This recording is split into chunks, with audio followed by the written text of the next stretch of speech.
What's going on, everybody? It is late August, and guess what? We are back here at It's in the Blood. Maybe just part of us, but we are here. We're going to be here, and it's going to kind of start off. It's going to start off with a little fun this year as I am completely not prepared. We will start with a college football game today because I want to see my new quarterback for the Indiana Hoosiers, Fernando Mendoza, transfer from Cal, was their fourth ranked quarterback in the transfer portal last year as he comes into Indiana with an experienced wide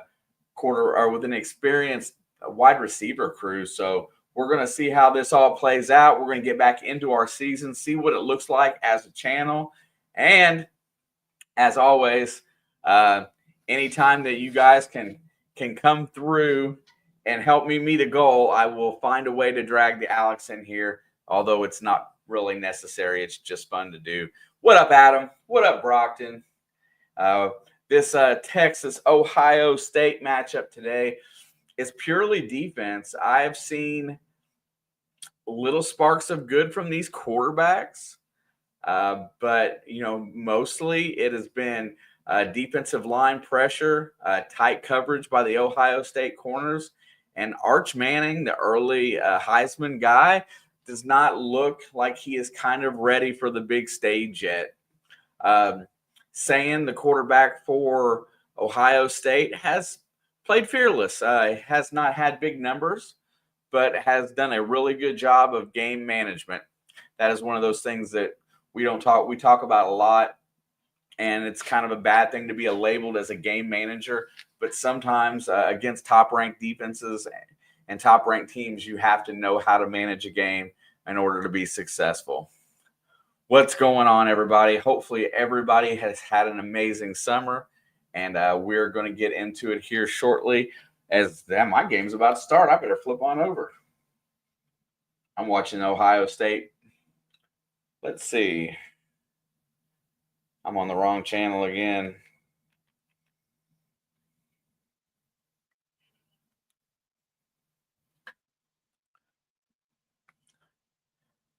And Adam, to your point, it's been a defensive fight this whole time. This whole game has been really well played defensively.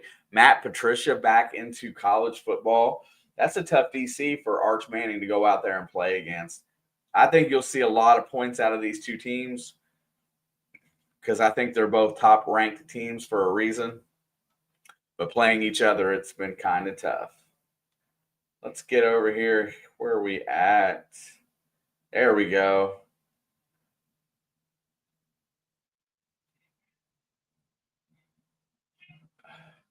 Kickoff has been pushed back to 2:40. We are watching I don't know what we're watching. But as you can see, I'm not quite ready. So my screens that I'm using are not where my camera is facing. So it's going to be a little difficult for me to keep my eyes on the camera and y'all at the same time. So,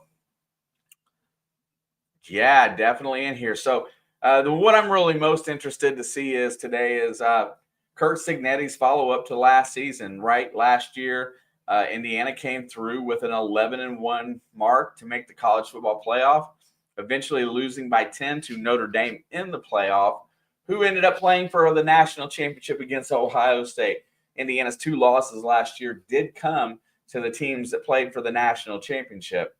Ohio State handled them pretty well at the shoe. I believe it was like 38-15, and they lost 27-17 to Notre Dame in the playoff.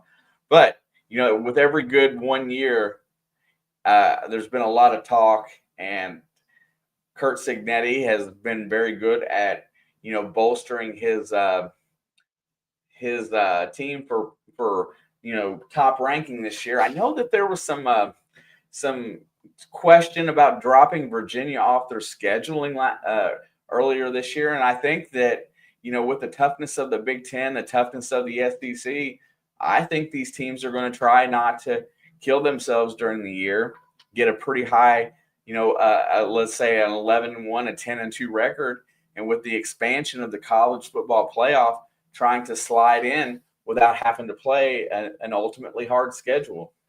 We'll see if he can do that again this year, as the first few games are not going to be too awfully difficult, probably not. But then they face a very talented Illinois team, and they go to Penn State, and Penn State looks like a world beater this year as well. They look really, really good. So the Big Ten is going to be loaded. Indiana will have plenty of challenges to make the playoff again.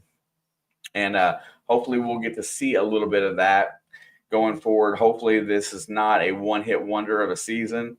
Curtis Rourke did make the San Francisco 49ers football team. They did give him a draft pick, so Kyle Shanahan must have thought a lot of that guy, bringing him in. Mr. West, the defensive tackle from Indiana last year, also made the 49er roster, which is really something else to behold. Two guys made the same roster in the NFL going forward. And we'll see how their NFL career progresses on. The best thing about this Indiana team is that right now I love the wide receiver crew. Cooper and Surratt both were excellent last year. I like the running back Kalen Black. Adam, hopefully someday we will have somebody. Hopefully we'll have some chat to moderate, but that's another story in itself. Trying to get myself warmed back up for sports, but I do appreciate you, bro. Also, Brockton, what are you doing, my friend? You out working today? You better be out hustling money. Trying to figure out why they pushed the kickoff back to 2:40, or we'd be already in that.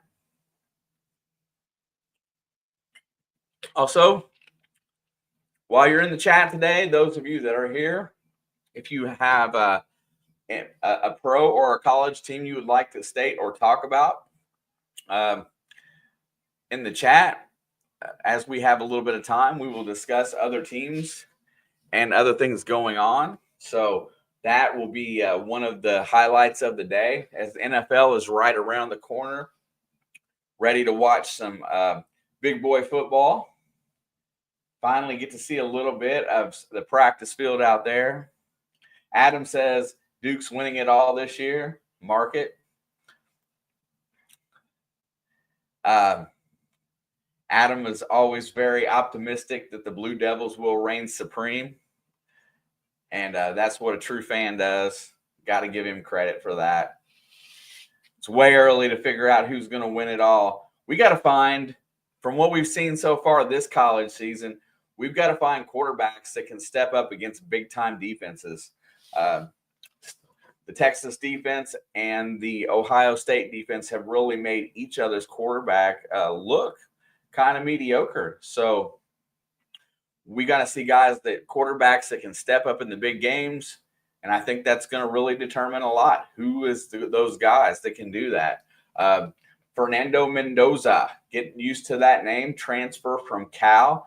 I think his brother is also here at IU, is a red shirt freshman, and I think that's Alberto Mendoza. Speaking of Fernando Mendoza, 6-5 last year at Cal, 69% completion percentage, 3,000 yards. Curtis Rourke set a very high standard last year for these Indiana quarterbacks. So we'll see how it's going to roll. What is up, Ringo? Ringo Anzar says, go blue. Oh, Illinois is going to Durham? Whoa. If I'm home, bro, I would do that just for you. If I'm here, I would do that just for you. Ringo says, go blue. I think Blue is a Michigan fan. I'm pretty sure Ringo's a Michigan fan. My Hoosiers got the win over you guys last year. Pretty psyched about that. Doesn't happen very often.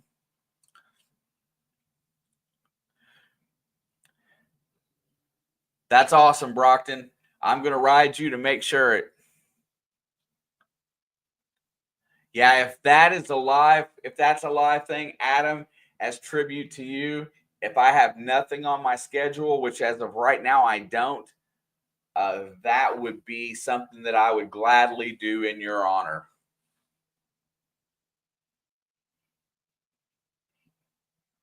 I am real excited though to see this game right here. The Monarchs and the Hoosiers.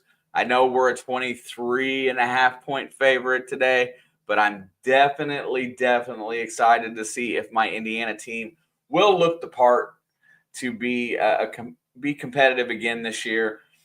11-1 in the regular season last year. That was unbelievable to me. Man, I'm thinking 9-3 this year, and I'll still be happy if they only lose 3 games this year. That would probably be to somebody like Penn State, Oregon, and Illinois. We'll see what Underwood can do. Yeah, I don't know much about the Michigan squad this year, Ringo.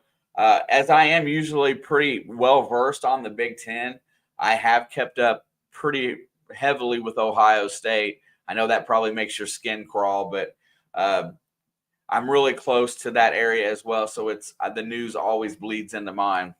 By the way, Ohio State is now up 2 scores on Texas, which that is effectively game over with 13:08 to go in that game, as it is now 14-0.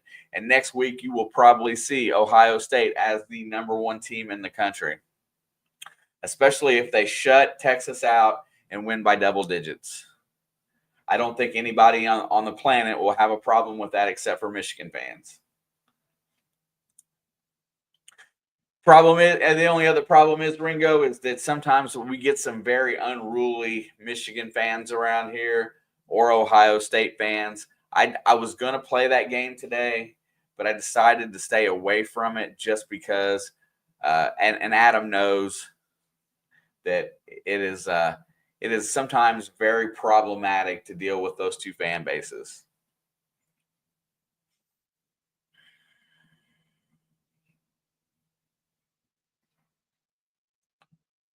I am ready for some kickoff here. I hear the helicopters going overhead. Tells me that somebody's being stat flighted from the hospital. Ricky Rain, 6th season as the head coach of Old Dominion, 20-30. Definitely looks like a college coach. And there is Kurt Signetti, 130-37 career record, 15th overall, 2nd season as an Indiana head coach. 2024 AP Coach of the Year. I think that's well deserved considering this program has been absolutely abysmal. We had one year, the COVID year was the only year that was really outstanding in the last 25. And here we go. Looking to see some familiar faces. The guys that I like to really look the part today is I want to see the quarterback Mendoza. I'm looking to see Kamara on the defensive line as he came back for another season. Kalen Black at running back. Surratt and Cooper Jr. at the wide receiver. And here we go. We have a kickoff. It's going to be fielded at the 1 yard. No, it goes into the end zone. And that will be a touchback. And ODU will start out here, I believe, on the 20. It's not like the NFL. I want to keep this in mind that I don't know many of these players' names. But we'll figure it out as we go. I got to make sure that refreshes because it did not.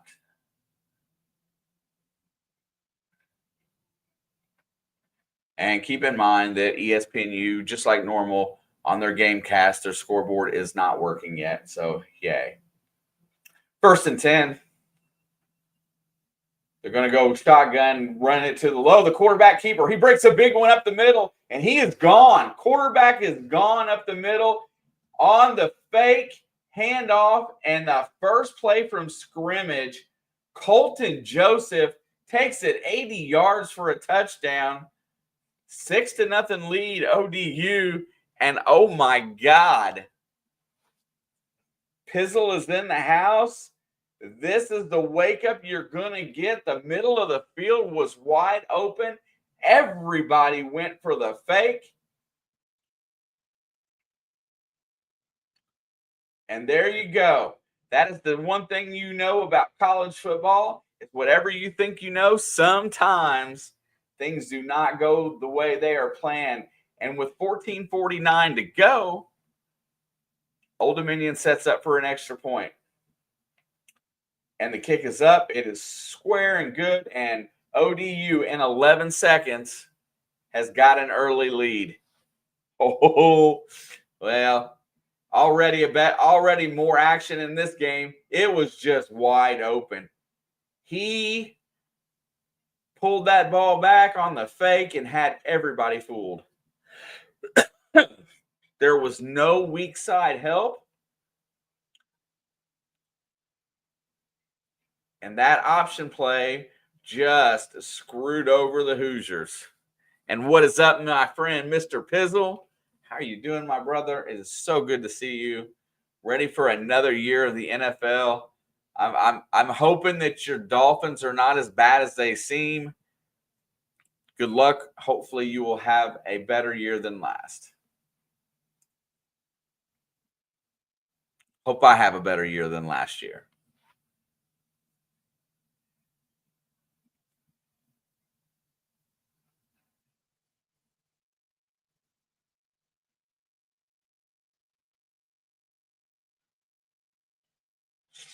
And you know what? I don't think that play should have come as a surprise to that defense. So that is really troubling that they didn't have any kind of contingency. Ball is received at the 3. He's going to cut it up behind blockers to the 15, 20. Out. He's still on his feet, and he is going to be tackled out near the 29-yard line. He will get 27 yards on the return. That is number 1 from Indiana, as I do not know all the players' names just yet. There we go. Scoreboard is finally fixed. As long as it holds true there, yes, it does. Yeah, that's true, bro.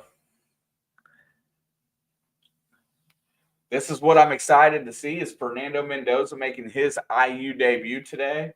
They're going to start with the ball on their own 30. Mendoza is in the gun. There's the snap. There is the handoff. And that's a big hole up the left side. And he is still fighting through tackles. And I think he got 11 yards on the play. And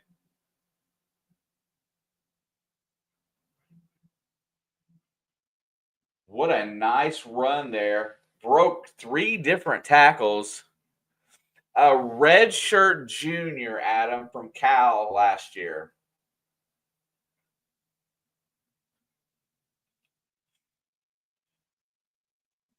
That was the running back. I don't have his name off the top of my head. He is the one that that transferred, that there was the big deal about. Williams Jr., who's another returning receiver, gets about 6 yards on first down.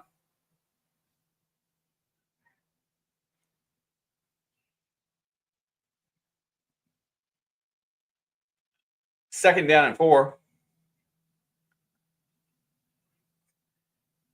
He's not a freshman. Oh. There is the snap. Back to pass. Mendoza lets it go to the right side on the edge. And that is a first down to Williams again. That is his second reception.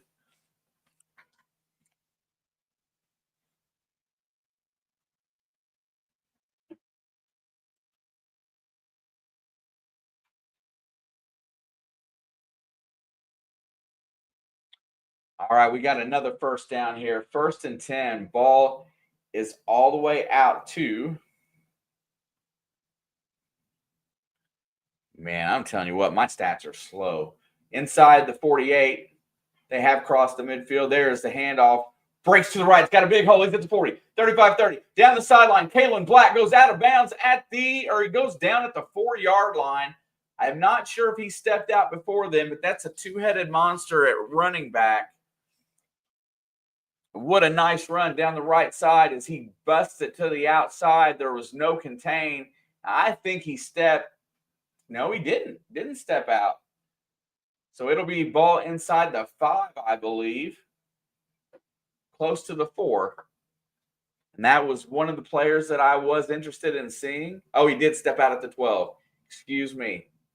That was Kalen Black with the nice 30-yard run. Back to pass. Mendoza looks. Here comes pressure. He's going to throw it into the back of the end zone.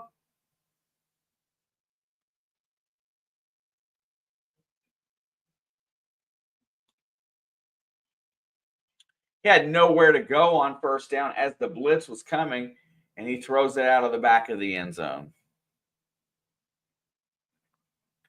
This game is on Fox Sports 1 if you're interested in the one I have.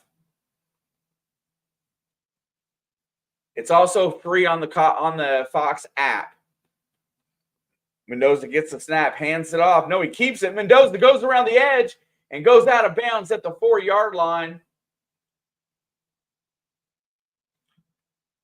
6'5" quarterback, 6'5" junior from Miami, Florida.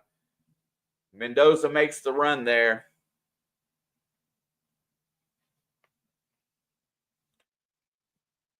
Indiana's first third down of the day. Let's see how they put this up. 3rd down and 2. Ball is at the 4.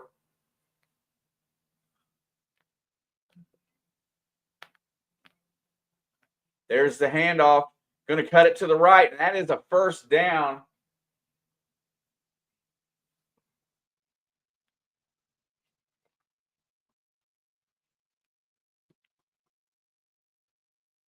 So Indiana has 4 fresh downs.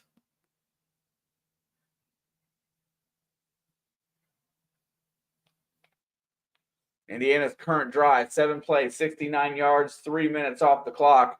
Mendoza's 2 for 3 for 11 yards passing. There's the play. There's the handoff, and he's going to be stopped, but he breaks it, gets close, goes down inside the 1. And that is Hemby, the transfer. And I cannot remember where he transferred from last year. I know there was some controversy with the transfer about NIL. Not 100% sure. 2nd down and goal. 10:54 to go here in the first quarter. ODU leads Indiana 7-0. 1-on-1 on the left. 2nd down and goal. There's the snap. There's the handoff. And Black is stopped at the 1-yard line.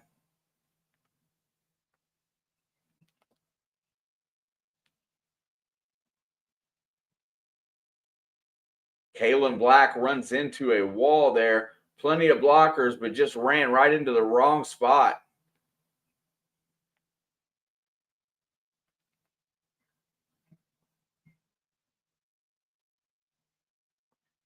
Tackle was made by Chris Trinidad. There's the pitch out. And he's going to be stopped again. It's going to bring up 4th and goal. Hemby gets stopped, and ODU is making a goal line stand. You are reading the score correct. ODU, 80-yard first play from scrimmage. On the option play, the middle of the field was wide open. No weak side help from Indiana. And here comes the field goal unit as Kurt Signetti cannot get it in the end zone, and he is going to have to settle. But that's a maturity thing right there. Your heart says go every single time, and you're not just quite comfortable with your team yet, so you're going to take the sure points. No, I take that back. Indiana's talking about it. They took a timeout. And Derby, what is up, my brother? Good to see you. Thank you so much.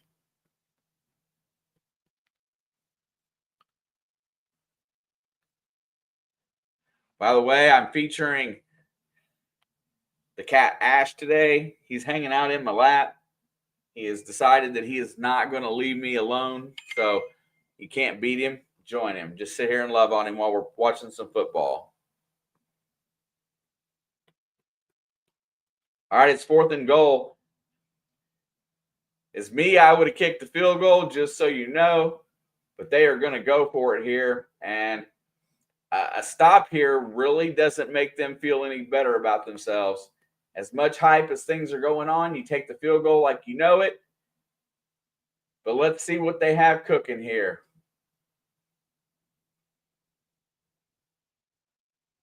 Back to pass. There's pressure, and it's broken up. Great play on the corner. And like I tell you, high expectations, but you still got to keep yourself in check. You have got to take points, and do not take points off the board. That is like taking points off the board. What a nice defensive play there. And like I was mentioning earlier, when watching college football already this year, what you do notice is that defense is way ahead of offense right now.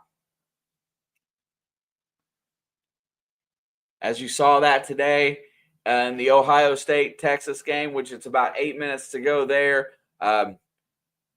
Texas is driving, and Ohio State has a 14-0 lead right now. I think we're at a timeout. It's 4th down there. But keep that in mind.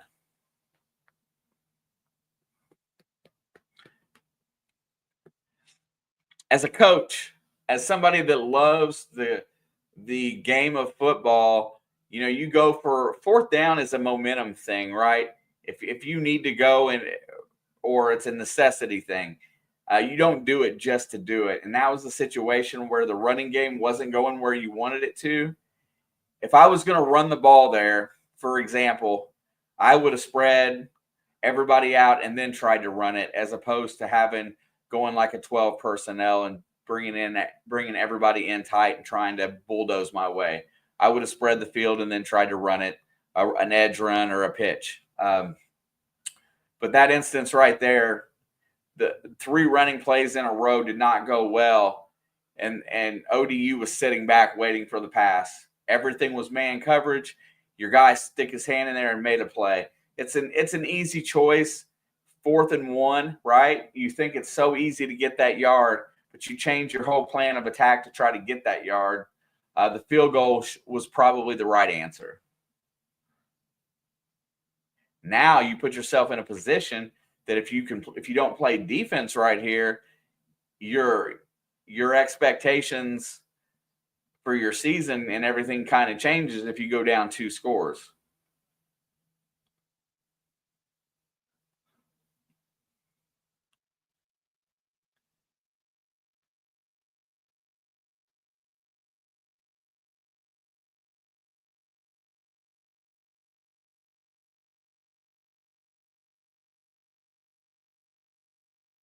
Yeah, look at the way they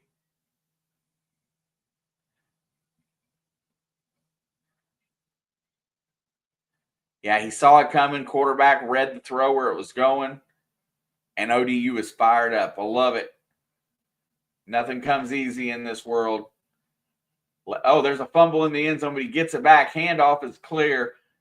Gets about 2 yards on 1st down. Gets him out away from the end zone. Miss Lindsay Brillhart, what is happening, my dear? Good to see you.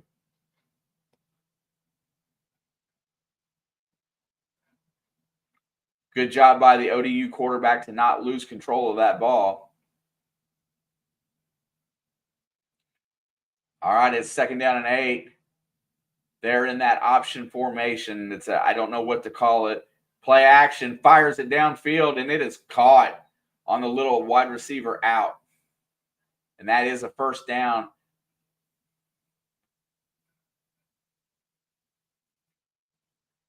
Not a real strong throw, but not a really tight coverage either.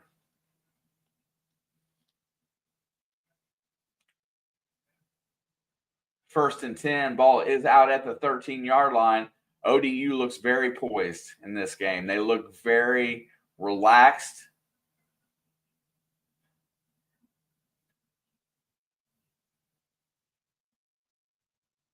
There's a handoff.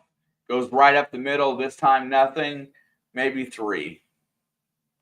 2nd down and 8. Yeah, I'm sorry to see that Desmond Ridder didn't get a chance to be on the practice. I don't think they put him on the practice squad. There goes the quarterback. Takes off again, looking down the field. He's got a lane. He's going to get the 1st down and more. Ball goes out to the 27, and Joseph is a one-man wrecking crew for ODU right now, as coverage was good, Pocket broke down, and he takes off, controls the ball, makes a nice run. Always got to account for the quarterback, especially in an option offense. 1st and 10, ball's all the way out at the 27-yard line.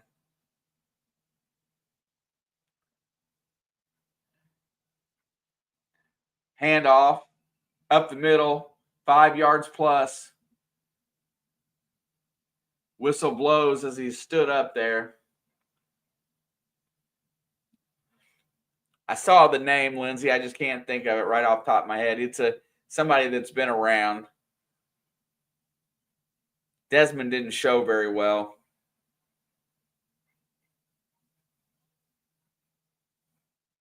Second down and 4. There's the handoff, and this time it's well read, and it is stopped for no gain.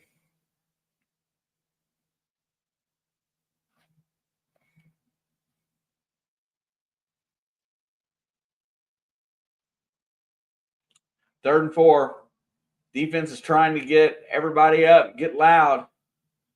Quarterback's in the gun. He's going to run it again. This time he is going to be stopped, as I don't think they're going to let that guy get free again.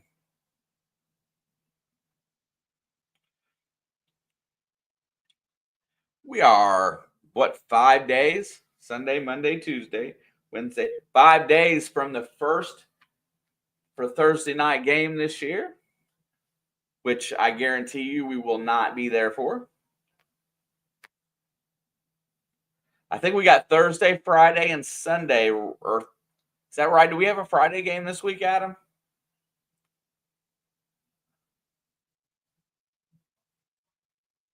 Thursday's Dallas and Philadelphia. There's a kick. It's away cleanly. Fair catch at the 13-yard line. Make it the 14.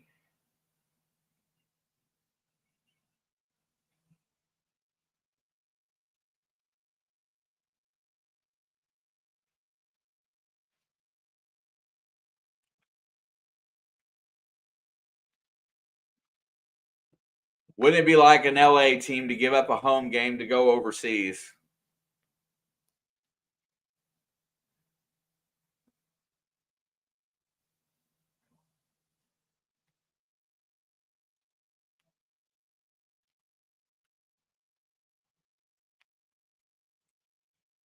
I don't think we're going to. I tell you what, if you play fantasy and haven't drafted yet, I know you might think this sounds kind of awful here, but with the trading of Micah Parsons, I think Dallas offensive players are going to be a little bit better targets in your fantasy teams, just because they're going to have to score a lot of points.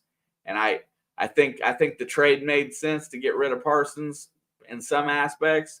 They got a nice guy for the middle of the defense, help stop the run, which they need. But they're going to have to score more points. So I think CeeDee Lamb, Dak Prescott might be better. They got more fantasy value. Indiana needs some offense. Shocker. Yeah, so far, I know that they're not really in rhythm yet.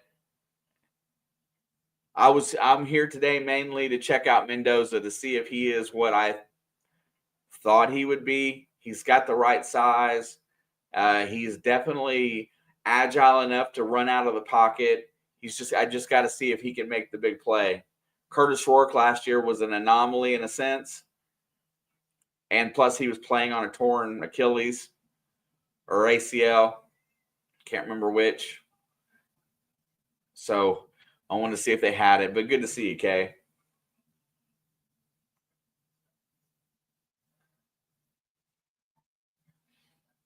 Me and Kitty are chilling, watching the game.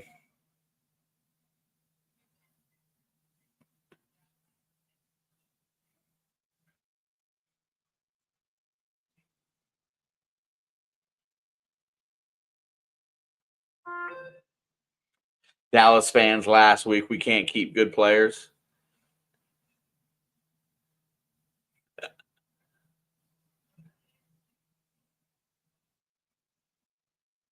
I think that might, I mean, long term, that might be the best thing for Dallas. This year, it's not going to look like it.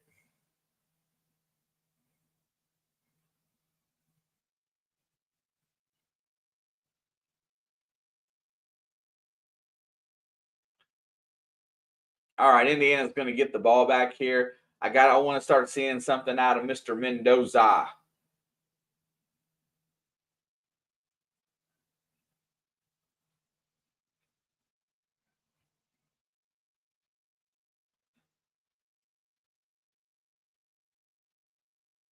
All right, here we go. Got a man in motion. There is the snap. Handoff goes to Hemby or Black.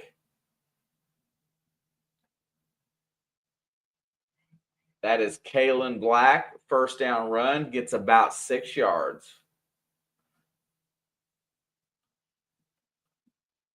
The running backs for Indiana have been the bright spot so far. They both looked very proficient, strong.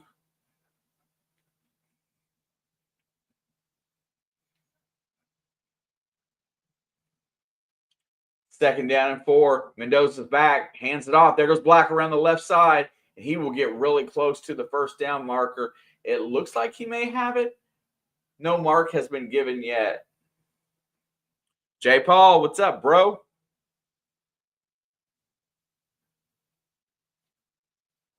Those of you that are stopping by in here today, please smash the like. Look for more content in the near future as we are back for It's in the Blood for another year. Also, the It's in the Blood Pick'ems League is open. If you haven't signed up, please do so, as prizes will be better this year. Back to pass, looking down the field, lets it rip. Nice throw, caught for about a 7-yard gain. And that is Williams again.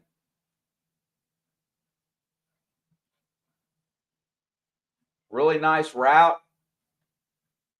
Strong throw.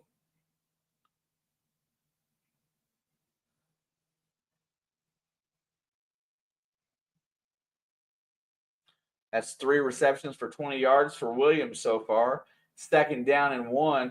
There's the snap, handoff, and there goes Black through the hole for a first down. I mean, I take that back. That is Hemby. They rotate them running backs in pretty good.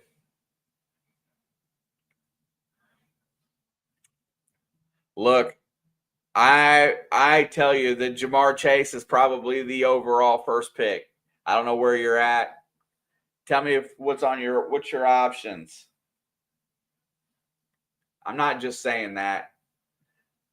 There's a play action pass. What a nice tackle out there.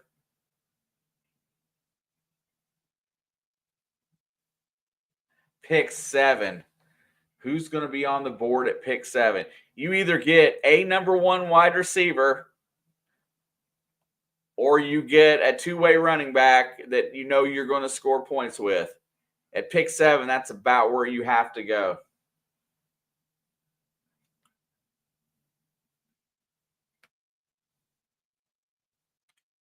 Handoff. There he goes. He's got the edge. Hemby's got he's at the 50, the 40, 35, 30, knocked out of bounds at the 27-yard line. And Indiana's run game is starting to look strong. So it's going to be Jamar. Yeah, if it keeps going while we're in here, I will. What time is your draft? Or is it now?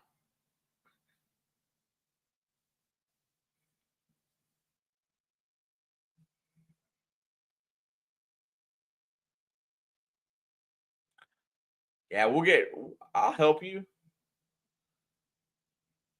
Handoff, breaks it to the right. Oh, it's a fumble. It's on the ground, and it is a turnover. Indiana was driving, and the ball is poked out.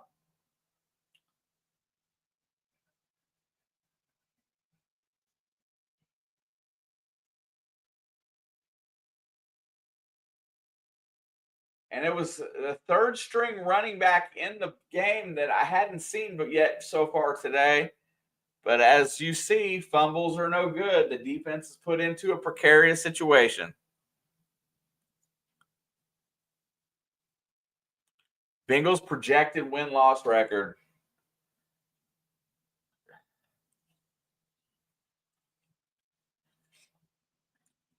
Well, it's kind of a do or die season, in my opinion, Kay.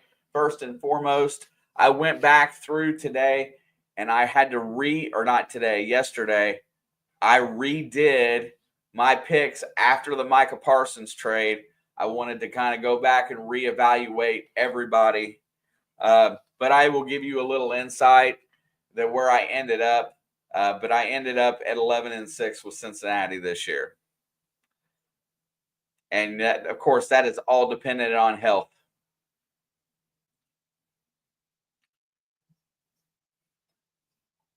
But I'm ever the optimist too.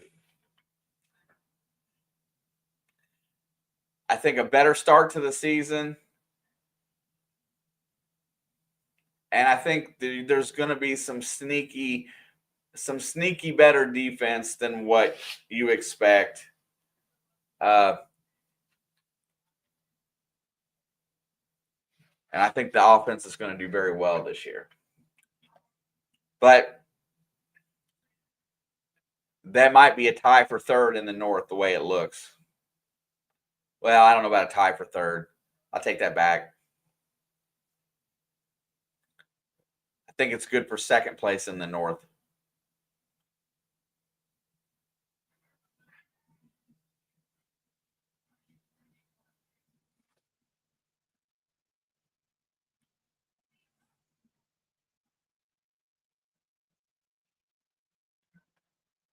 And I hate picking a win-loss record for my own team. God, I hate doing that.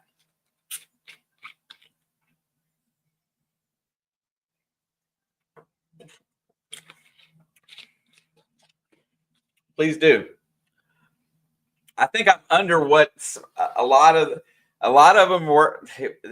It's a really tough call to say right there between 11-6 and 10-7. I'm right there in that middle there. I think CD is going to be a huge target this year, and he's going to get a lot more single coverage with George Pickens. Got it. I mean, who else is still on the board for wide receiver?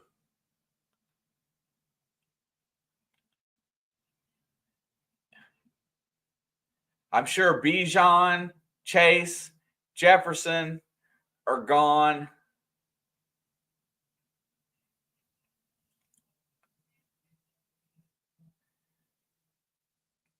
Oh, well, Malik Neighbors, I like him too, but I think he's a little bit more accident prone. ODU's got plenty of time. He rolls out of the pocket, lets it go downfield, and I think he's out of bounds. Ooh.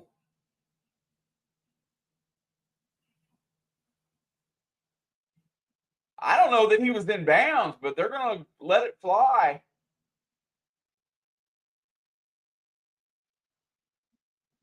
They get the playoff, go to the wide receiver screen. Bro, I don't think he was out of bounds at all. And ODU is going to a hurry-up offense now.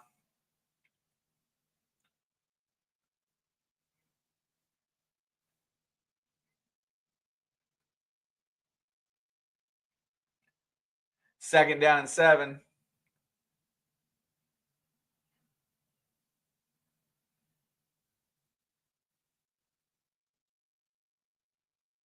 Back to pass. There's the handoff. Quarterback keeps it. I think it was a busted play as the running back gets blasted in the backfield. But the quarterback makes another really good adjustment there and holds on to the ball to get some positive yardage.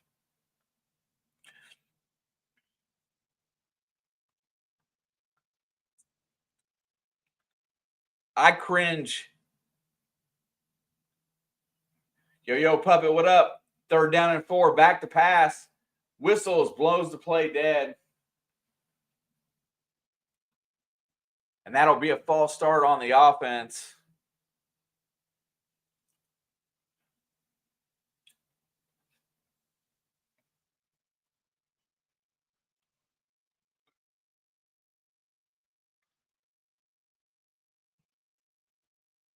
Yo, what up, Puppet? How you doing, my friend?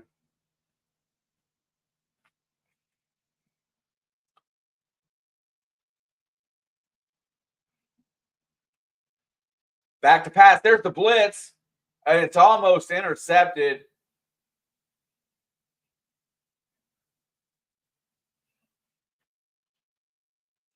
Looks like Indiana's defense has finally settled in here a little bit. Fisher gets the pressure from up the middle, and ODU will have to punt. But ODU will take the lead into the second quarter.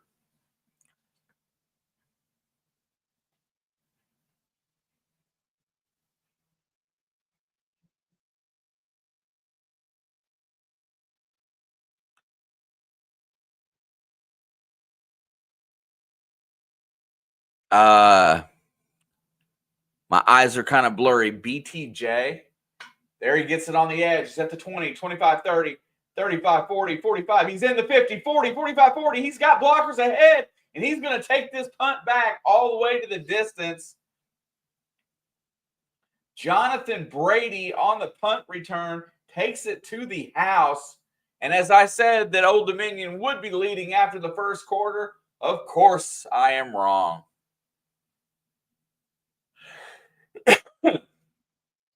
It's a bouncy, and he just gets to the right side edge. There's no contain over there by ODU. Gets blockers out in front. Nobody commits a penalty and gets some good blocking, and he takes it to the house. That'll be about a 96-yard touchdown on a punt return.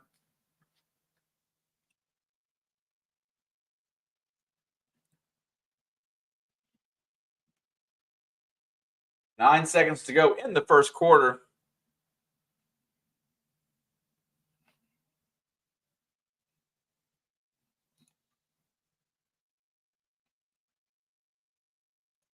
I think I got the one thing I forgot about today.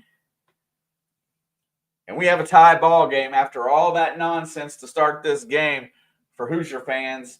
We are back to even, and it comes on special teams.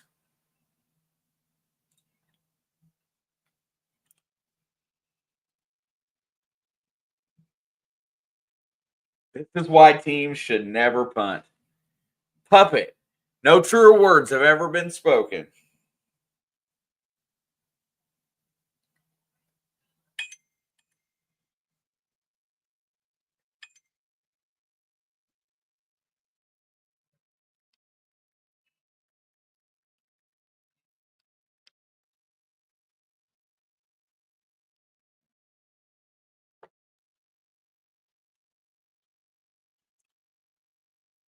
You got ballsy. Who did you take, bro? Jaden Daniels in the third round? I mean, is it still how many quarterbacks were off the board? Just curious. Puppet drops a buck. Thank you, Puppet. You know I appreciate you.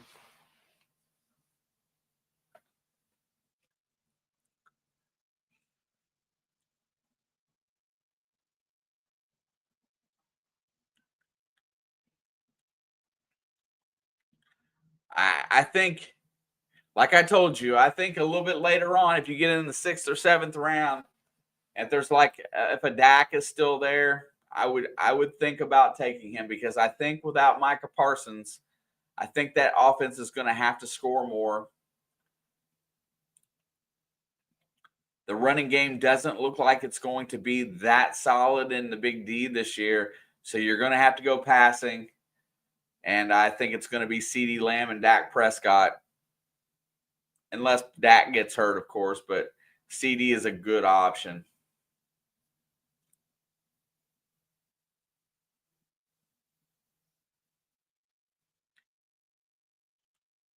It's just not about getting him. It's about when you take him.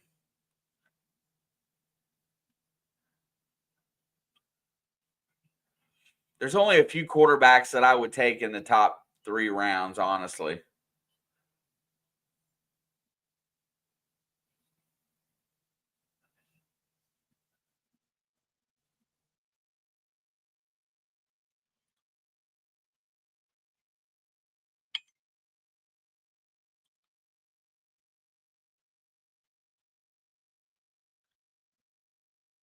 Devontae Adams in the 4th round as your flex.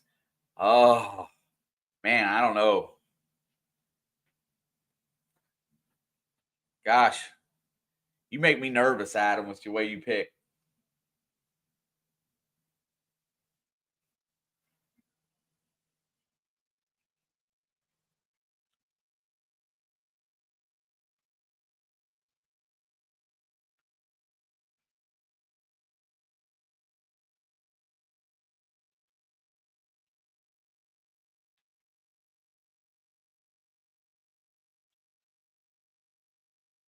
Here we go. Kickoff is in the air, goes through the back of the end zone, touchback.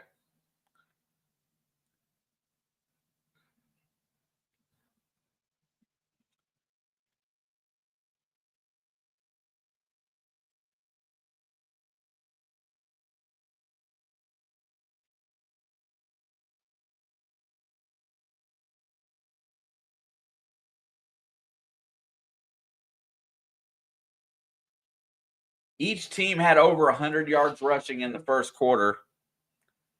I do agree with that. Not a few years back. I do now. All right, 1st and 10 from the 25-yard line. ODU's got the ball, back to pass. There's the handoff. No, he keeps it. He tries to get to the edge. Quarterback is trying to do it himself. Gets about 8 yards on the carry. This quarterback, Joseph, is very smart in this offense. He's very good at reading where the defensive pressure is coming from. And he is a big-bodied quarterback. Looks like he's doing a very nice job thus far.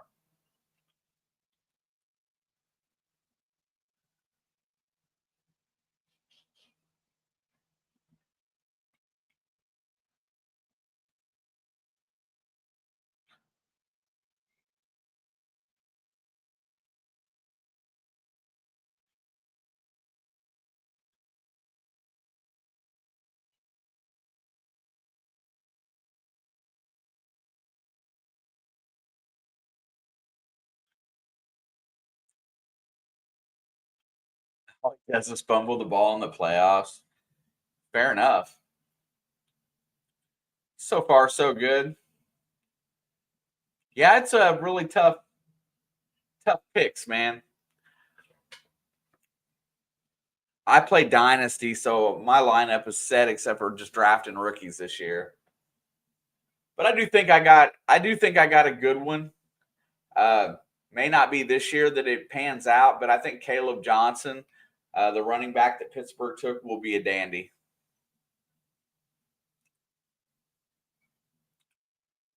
Texas did get a score, and they do have the ball back with 2 minutes to go. And they are driving at close to midfield. Just keep that in perspective. 14-7. In other scores, I don't see much interesting on here.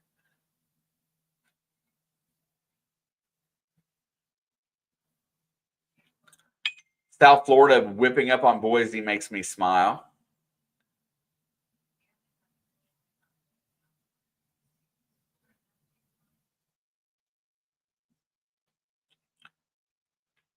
Notre Dame at Miami. Ooh, that looks like a fun one.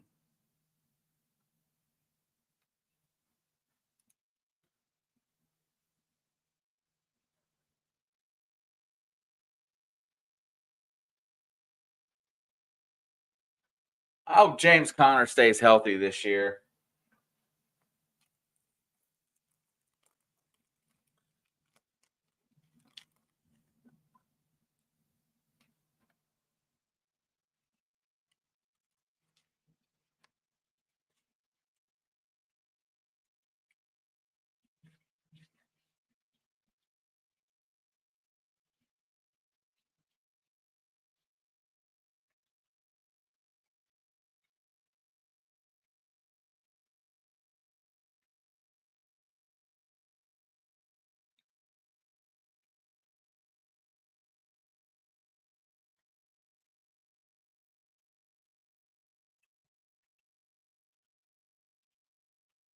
What NFL rookies do you guys think will have the biggest impact this year and on offense?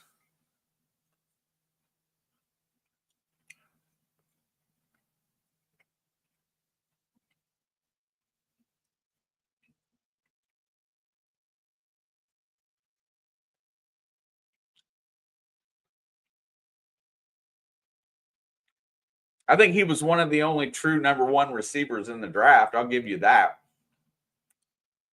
Hopefully, you're right.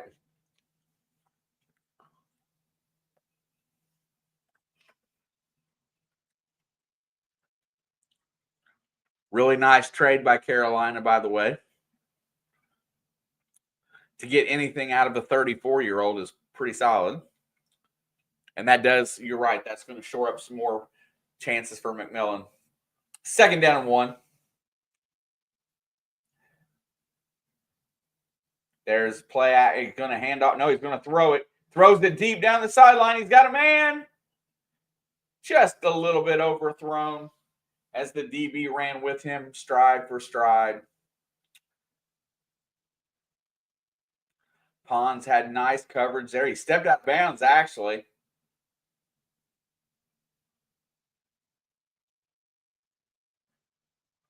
Third down and 1.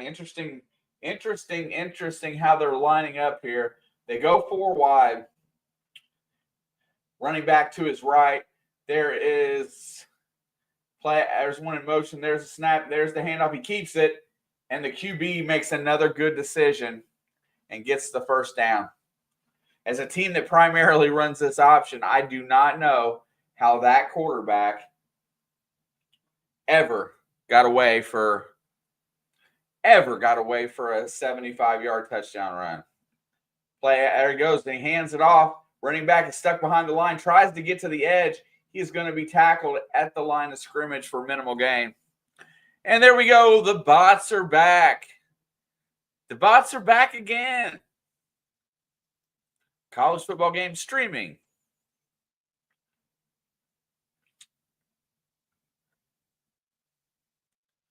Bot, if you can hear me, you can post 1. I don't care. 3's too many. 1 chat per bot. That's right, Adam. You know. All right, here we go. 2nd down and 10. Back to pass. Looks down the field. Fires it over the middle. He's got a man. It's picked off. Here comes Indiana back the other way at the 50, 45, 40, 35, 30. Down at the 25-yard line. Interception. Looks like the safety, but hold up. There's laundry on the field. That is Farrell with the interception. Looks like it's going to be on the offense or after.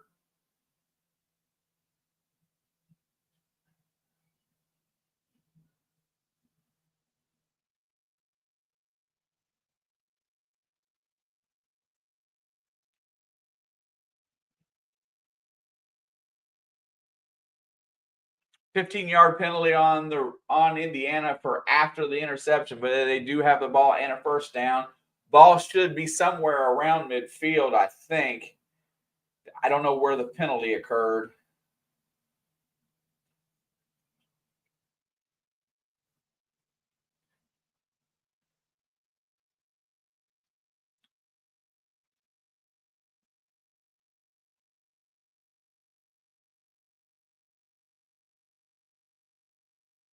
That's right. The bot should know the rules by now.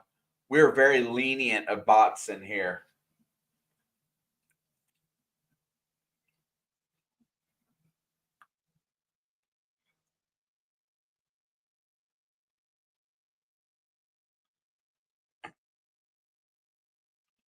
All right, Mendoza's back in at quarterback. Ball is at the own 45. There's the handoff. Breaks to the edge. He's going to have room. He's going to get 10, 12, 14 yards.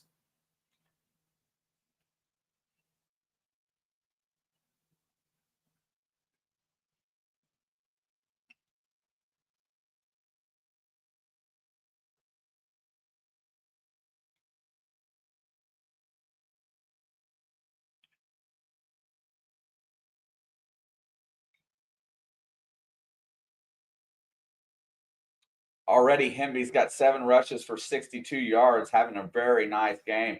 Indiana's got a very good 1-2 punch at the running game. Back to pass, looking downfield. Mendoza lets it go over the middle. Caught for a first down. That is Williams again, as he is everywhere making reception. Every time the ball is thrown his way, he's pulling it in. Very nice looking receiver on the cross. Just cuts inside on the zone and gets in there. Indiana's got a first down inside the 20.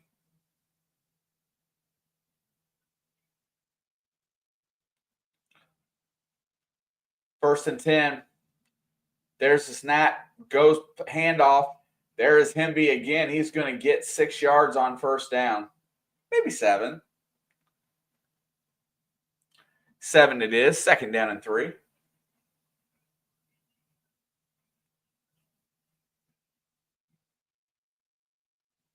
Goes hurry up. Play action. No, he hands it off.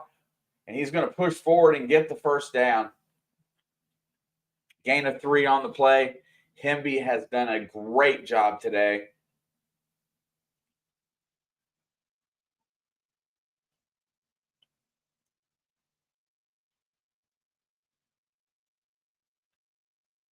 Indiana is back in the red zone.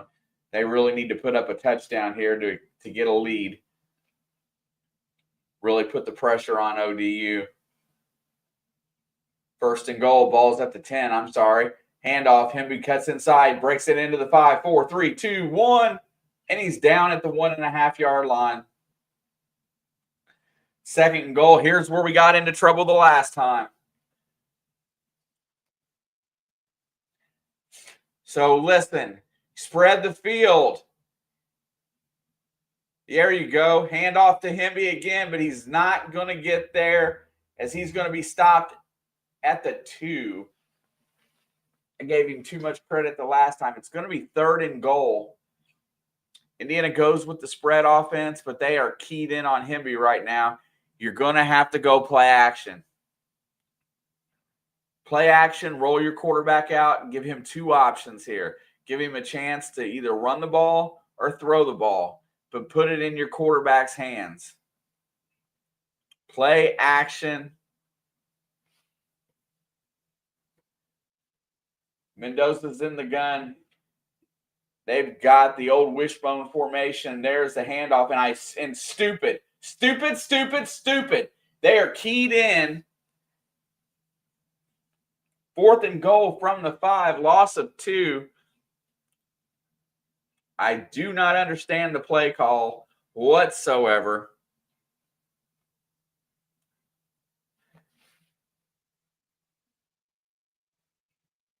This team has got a very different approach than the team of last year. However, that if they was listening to me, they would be up. It would be 13-7 right now.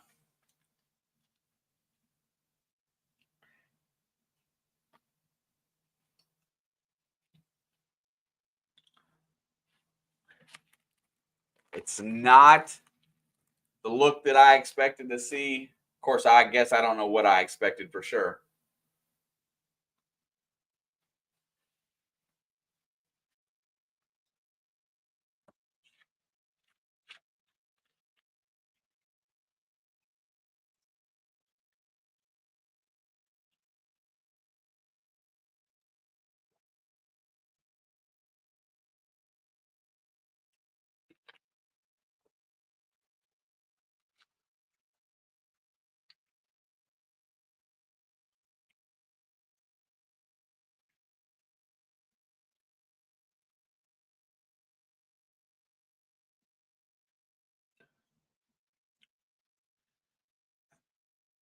What is everybody's thought on the best matchup the first week of the NFL?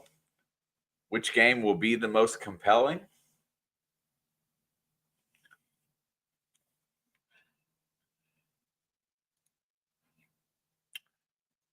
And it has gone final. Ohio State has won the game 14-7 against Texas at home. No big surprise there. Penn State set to start here in the near future at playing against Nevada. I think they're a 45-point favorite today at home. Penn State is my pick to win the Big Ten this year. As much as I love my Hoosiers, I still think Penn State is going to be the one that wins it.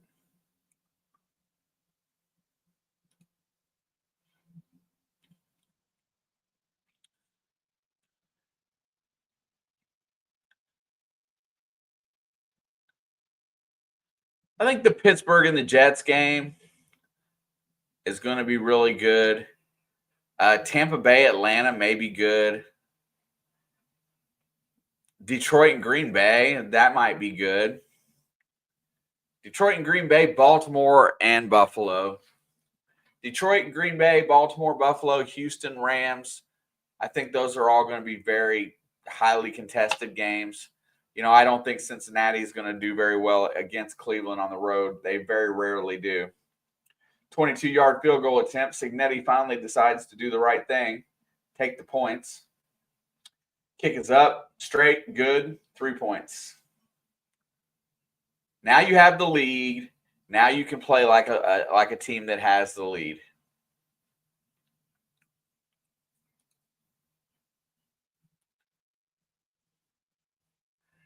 Panthers Jags going to be the best game of the week. It could be a really good game, honestly. I mean, both teams I feel are right about in the same place. Trying to get over the hump, looking to make the playoffs. I think they're both, projected. I'm just going to say projected, so don't take offense. But they're both projected somewhere in that 6 to 8 win range. A little bit of improvement that's unseen could get either one of those teams to 9 or 10 wins, which gets them in playoff contention. So yeah, it could be a very good game.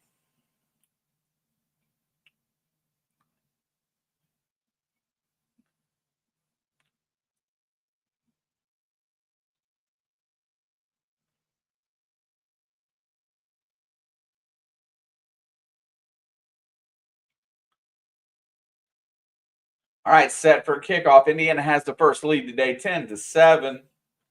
Kick is off, straight, good, and it looks like it's going to go out the back of the end zone. Just a couple notes today. Purdue gets its first win in the season, beating Ball State handily. Maryland is up 39-7 over FAU in the fourth quarter. Kentucky is winning 17-2 over Toledo.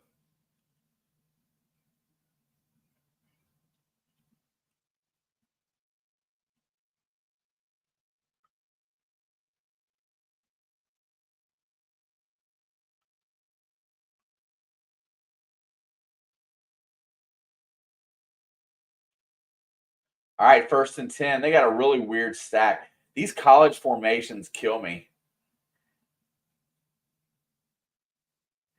There's the snap, handoff. No, quarterback keeps it. And then they finally read the quarterback right, and they knock him for a sack.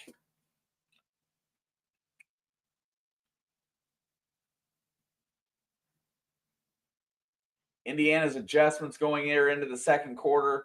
Hurry up offense again by ODU. They have done a nice job at locating the quarterback and keeping up with the ball. Back to pass, looking, fires it to his check down. He's open. It's going to be completed for about a 5-yard gain. Bringing up 3rd and about 6 after the 1-yard loss from the play before. Yes, it is.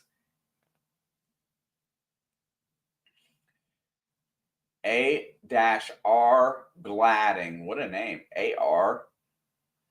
All right, 3rd and 6. Joseph's in the gun. Here we go. Ready for the snap. 17 on the play clock. He's changing it at the line. 2 wide receivers left, 1 right. There's a snap. Back to pass. Got good protection. Fires it over the middle. What a pass and catch. Caught all the way up to the 47-yard line on the slant. The throw was on time and ready and right in the right spot. Well, actually, it was a little bit behind, but it was right in between three cover corners there. There's the handoff. He's going to break it, gets to midfield, and that is second down.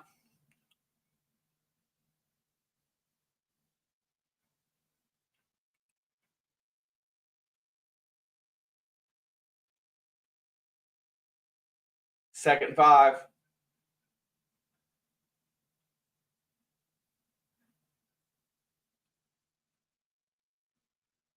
They set and hurry up. They get at the line and they hold you there. 4 wide receiver set. Look into the left, handoff, and that's going to be broken and tackle. He gets it out for 2 or 3 yards, brings up third and short.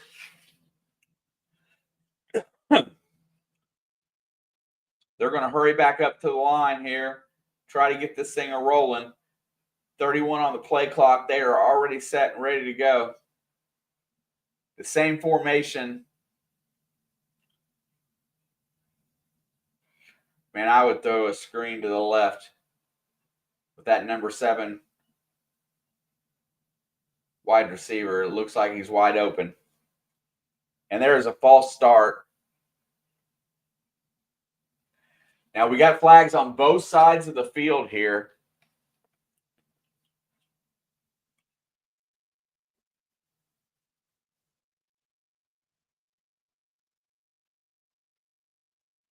Takes them back to a 3rd and 8 situation. What? Well, come here.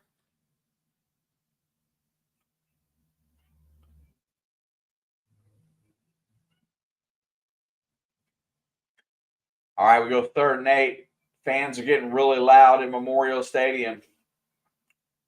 Same 4 wide out formation as that they've run almost the whole game. Back to pass. Here comes pressure. Rolls out. He gets away. Looks downfield. Gonna fire it.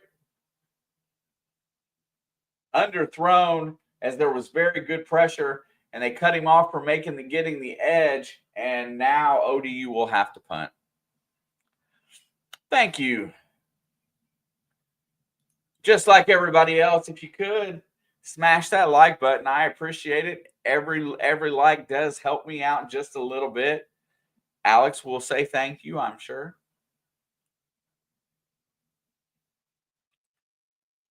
But every like is appreciated. And if you don't like it, you can hit the other thumb. Punt is away. And he fakes everybody out, and the ball goes into the end zone harmlessly. Indiana will start at the 20-yard line.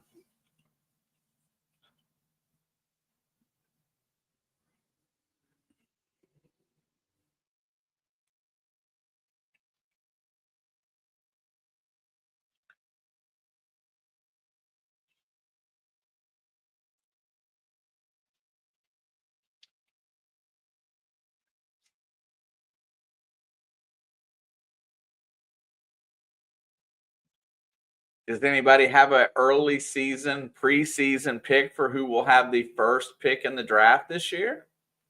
Do we have any thoughts? Who will have the worst record in football?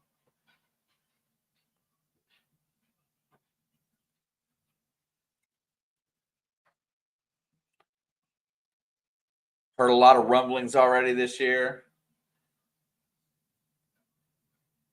And that's the thing, is that from what I saw from Arch Manning, Adam says the Saints.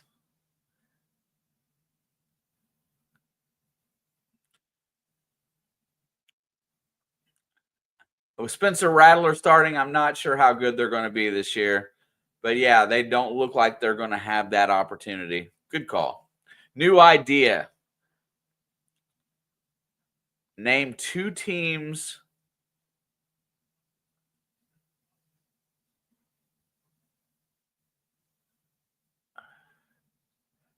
put 2 names on the Cat Bowl. See which the Cat picks before the Bengals game.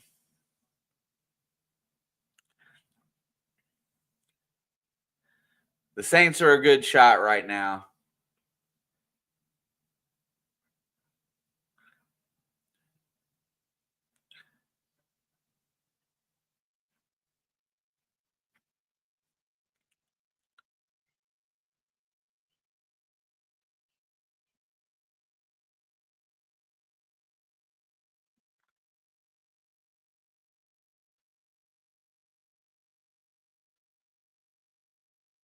This cat's a trip. You definitely know it's Alex's cat by the way it acts.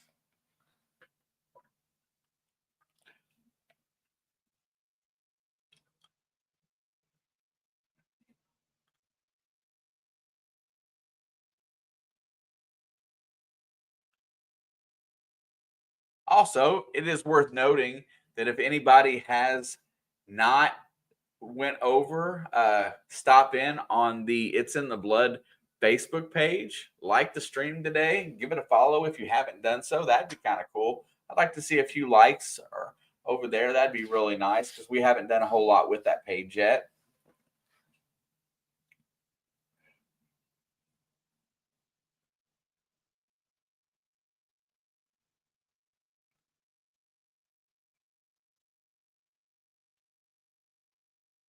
Yeah, ODU's defense has not done a bad job today. I will say that.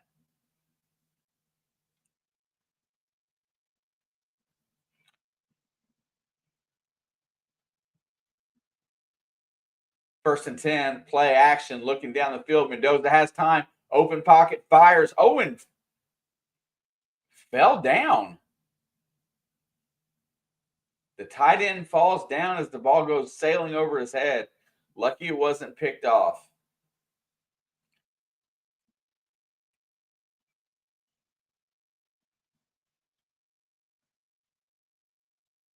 He did. Ooh. Had a couple guys deeper down the field. Man in motion. There's the handoff. Black cuts it, gets inside. Kalen Black gets a nice little run there on second down. Only gets 3, though. Brings up 3rd and 7 with 6:20 to go here before half.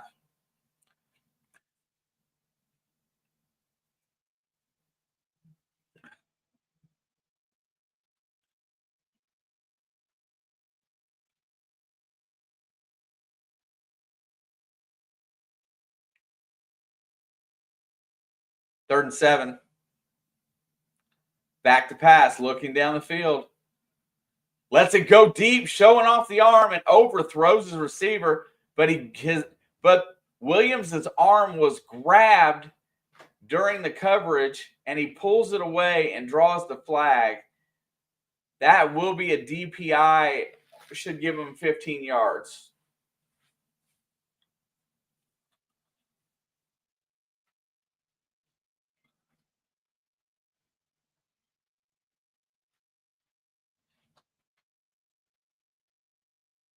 He was holding him. That's the difference.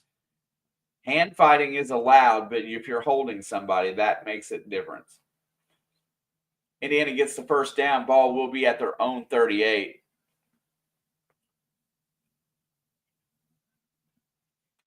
You can't just grab them. There you go. There's the handoff. First down. Black's going to get about 4 yards.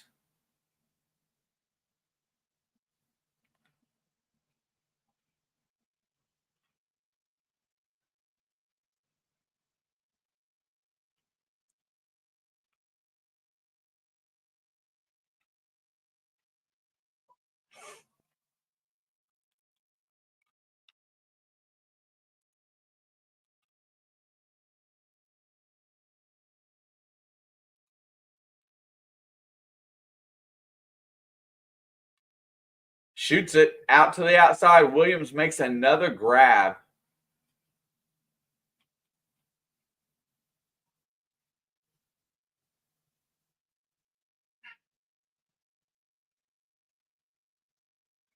It'll be third down and about 2. Make it 3.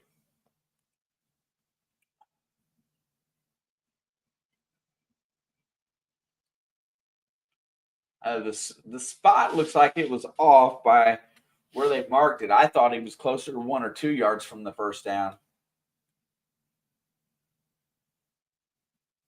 All right, here we go. Third and 3. Back to pass. Looking down the field. Has plenty of time. Lets it go deep. He's got a man that's open. Oh, my God. He dropped it.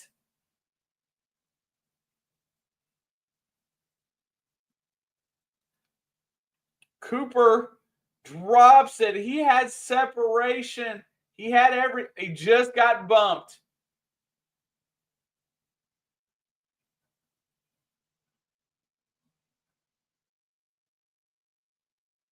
Omar Cooper dropped it, and I think they're going to punt. Yes, they are. That was a touchdown ready to score right there.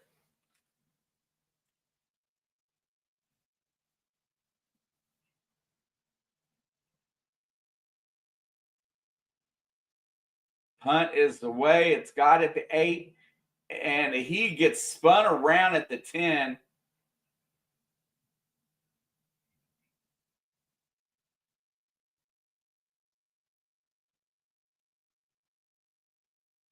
There's another name I've never seen before, Van Horse.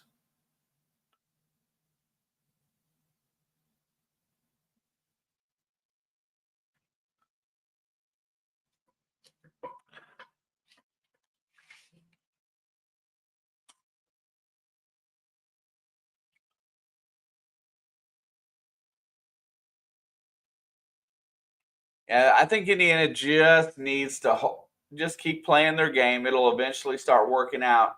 Things have gone very wrong for them in this first half. I still can't believe Cooper dropped that ball. Oh my God. Omar Cooper, which is one of the players I was looking most forward to seeing here today.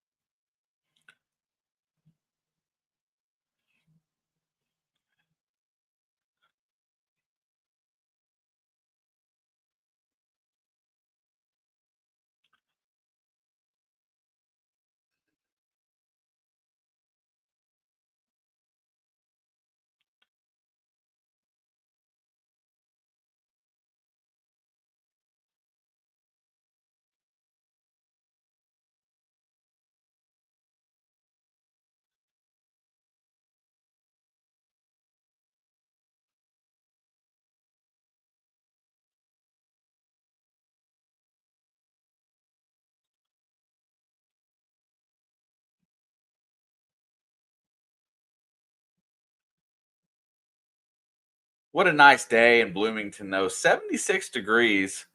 Um, Usually it's a little warmer than that here this time of year.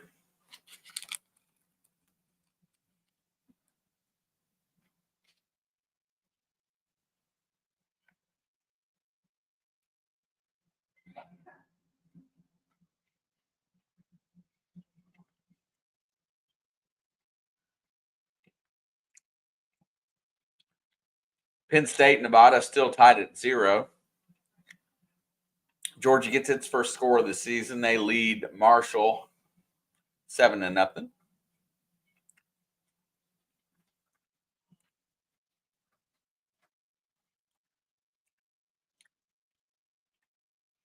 No, I'm only doing one today. We're probably, I think we're going to be somewhere between 2 games a week during football season, whether it be college and pro or just pro. It all depends on how it lines up with mine and Alex's schedules. Whenever I can get on here with her, we're definitely going to be on.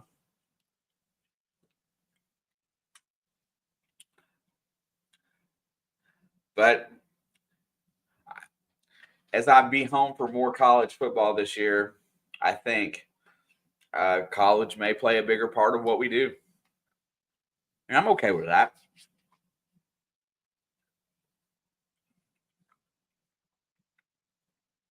We've sat through some very bad NFL games for sure.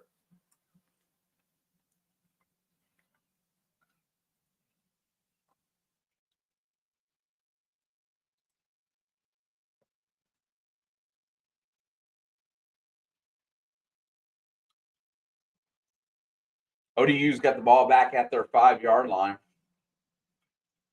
First down and 10, 4:19 to go before the half. Indiana leads by 3, 10-7. And there's the handoff, and it is swarmed at the line of scrimmage. No gain.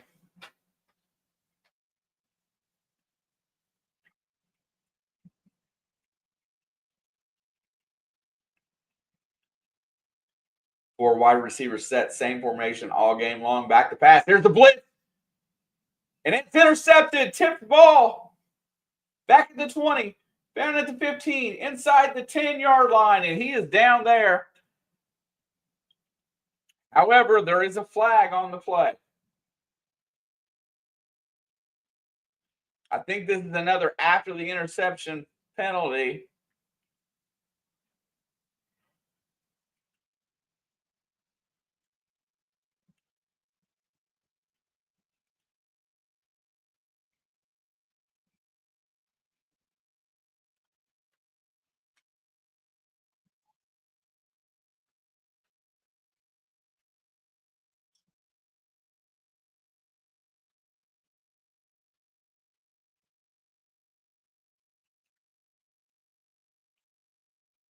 So that would be on the original offense, a block below the waist. I want to see what that is.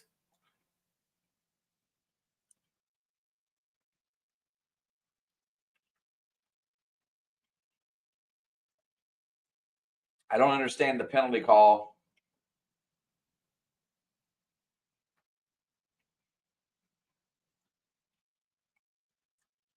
I don't know why they call that a block, but whatever the case may be, I don't know that that's accurate.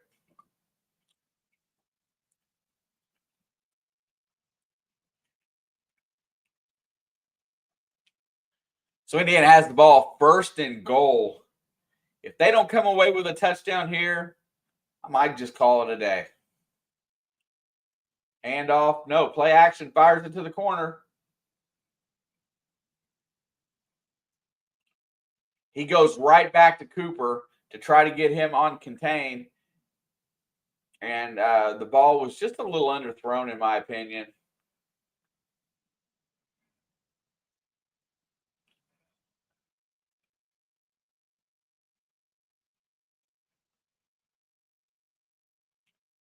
Really nice defensive play there by number 6 from ODU.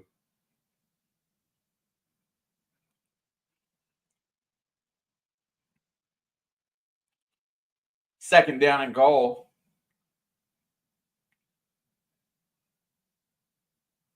There goes Mendoza.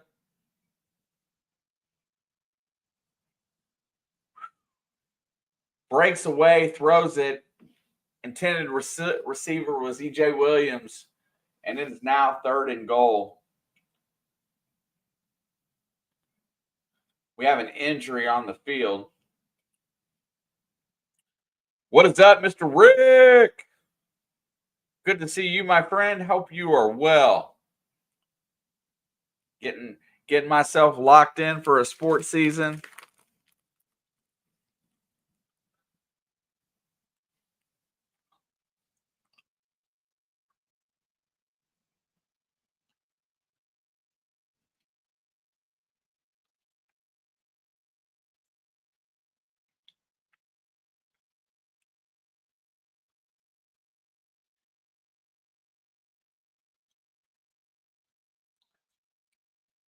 Appreciate all the likes today. Get them up over. See if we can get a few more in here today. Currently at 11.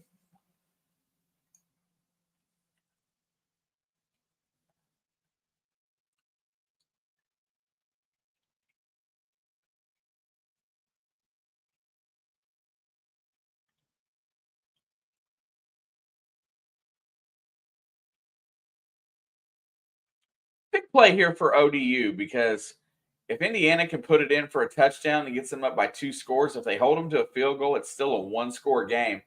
As badly as the second quarter has gone for Old Dominion, a 1-score game at halftime is kind of a win. Indiana needs to put their foot on their throat and put it in for 6 here. And Mendoza does not necessarily look like what I expected out of him today. He's got a strong arm. He's made a couple nice throws. No love from the other wide receivers other than E.J. Williams. There is the snap. Goes, hands it off to him. No, he keeps it. Mendoza runs it in for a touchdown. Fernando Mendoza gets his first touchdown as an Indiana Hoosier. Runs it in. And that gets Indiana up by 9.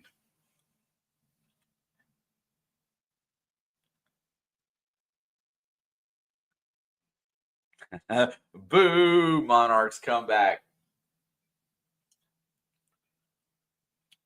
They may not score again the way it looks right now. As they came out, fired, spirited, 180-yard play really set the tone of this game. Kick is up. It is good. Oh, Bot, you're getting a little closer. You got two, but Adam does not like two. Adam allows you one. You can chat once per minute.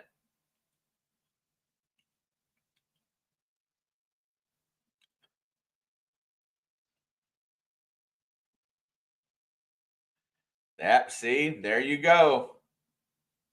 Streambot, you got to learn. It goes from 3 to 2, right?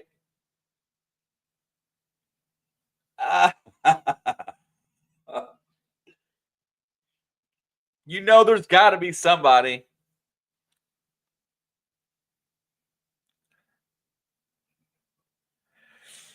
Well, Derby, I'm gonna cue you in a little bit here. The defenses in college football are ahead of offenses right now. And we got to give Mendoza some time here. They've had plenty of opportunities that they've squandered it, but right now it could be about 28-7 right now and look a little bit different. But there's been some drops. There's been some early season stuff. Arch didn't look comfortable at all today. But Ohio State has a very elite defense, and Matt Patricia running that defense did a really nice job on all aspects of the game against Texas. I can't think of their quarterback's name, Sane, but he didn't look super comfortable. I mean, he didn't look great, but he looked, good. He played a pretty good game.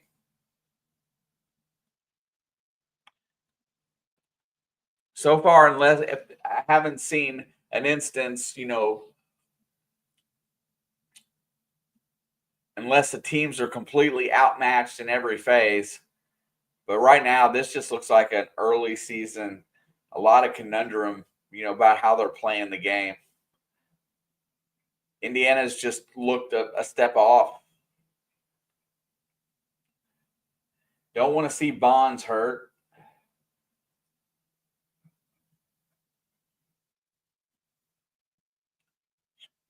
Yeah, I mean, don't get me wrong. You've got to perform in week one, right? You have to come out and perform in college football because style points do count at the end of the year. But I didn't see, as far as Ohio State and Texas, I didn't see an offense that looked like it was super, ahead of the game. I think Ohio State, got a few better breaks and they were at home. I bet that game would have been super tight in Texas.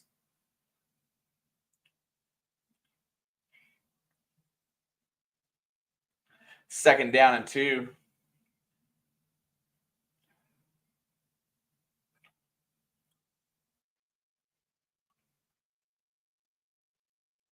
Play action. No, he hands it off. Bounces a tackle. He loses a yard.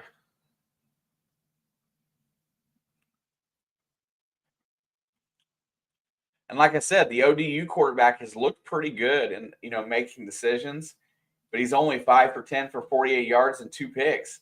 I mean, that's bench worthy, but he's looked competitive. Tipped up in the air, caught, and taken for a big loss. D-line gets up, makes the tip.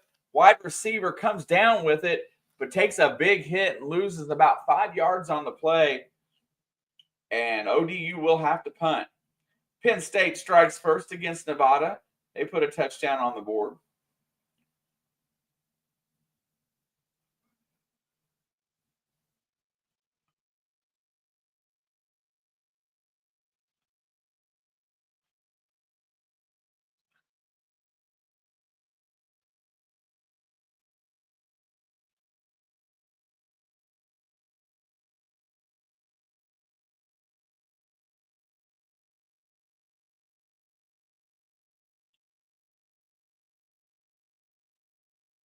Georgia continues to hold a 7-0 lead on Marshall.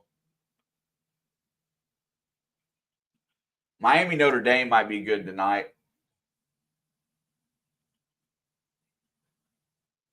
Alabama, Notre, and Florida State are underway. Go Seminoles.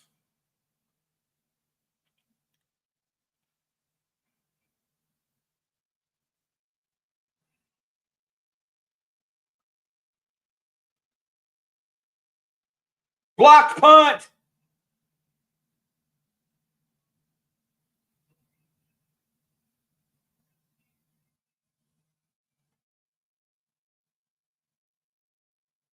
The ball was tipped. They can't call roughing the kicker.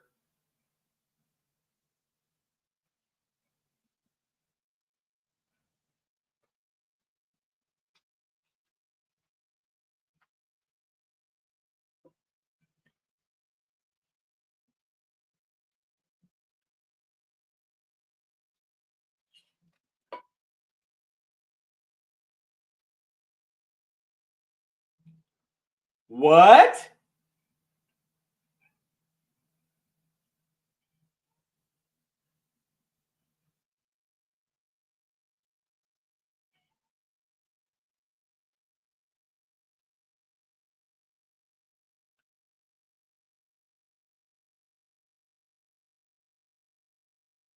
They're going to say that he didn't block the ball. They called running into the kicker, gave him a 5-yard penalty. But it looked like a blocked punt, but it looked like his hand stopped his leg from following through with the ball.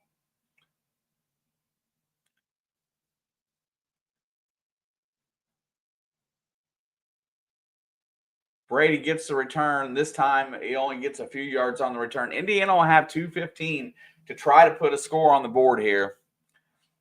They're set. I think he was a block, but whatever.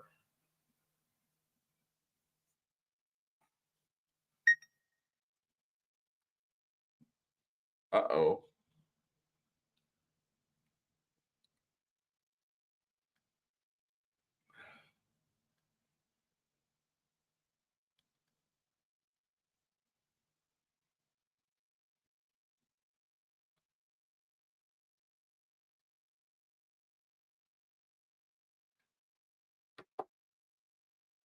All right, here we go. 1st and 10. There go handoff. There goes Hemby. He's going to run forward for 9 yards on 1st down. Indiana should go hurry up here.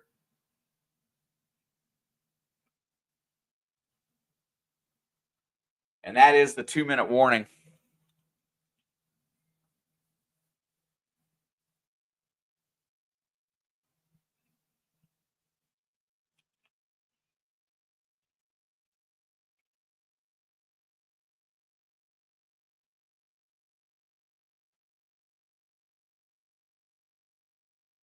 This first half is taking forever. What's time? Dude, it's 2:40. Oh, yeah.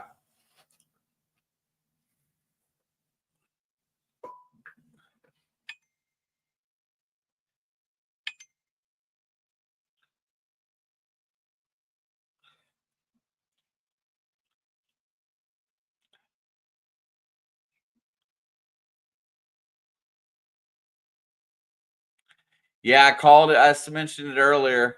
I know you're not a Florida State fan at all because you like that ACC, but I'm cheering for Florida State in that game big time. Going back to the late 90s, Bobby Bowden was one of my favorite coaches in college football, so I've always had a soft spot for Florida State.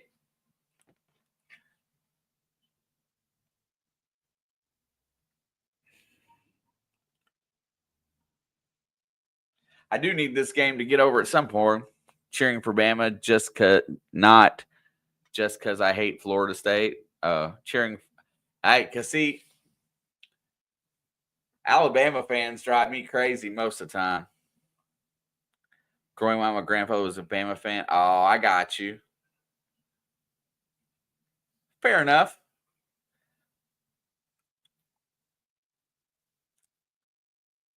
First year in here, Adam, the first time I had done a college football game, it was a college football playoff game with Alabama, and I had a couple of people that were coming in here that did not have television access and didn't have any access to the game for the college football playoff had some very, very nice Alabama fans. Oh my God! If Kentucky loses to Toledo, they will burn the bars down in my town today. Nothing would make me happier.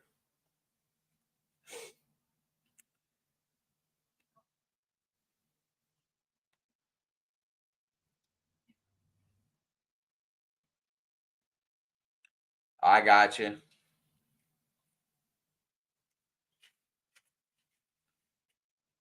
Penn State adds a field goal, extends its lead to 10-0 over Nevada.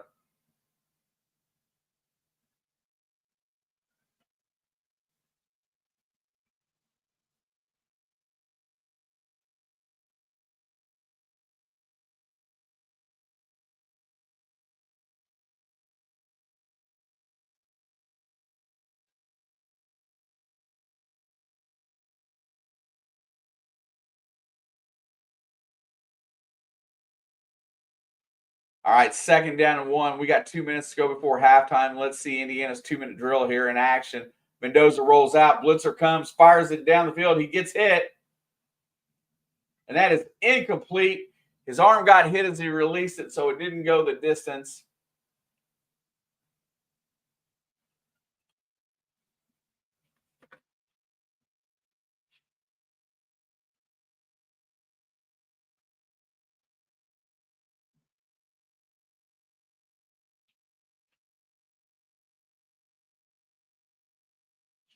Third down and 1. Play clock is going to expire.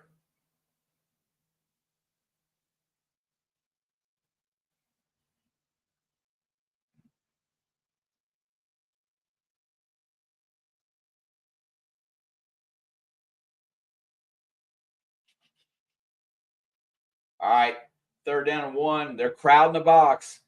They're assuming here comes the run. He pushes forward and gets the first down.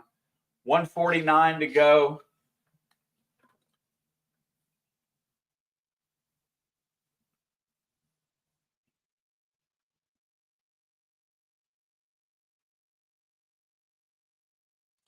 Yeah, and that is the story of the game has been Indiana's running attack.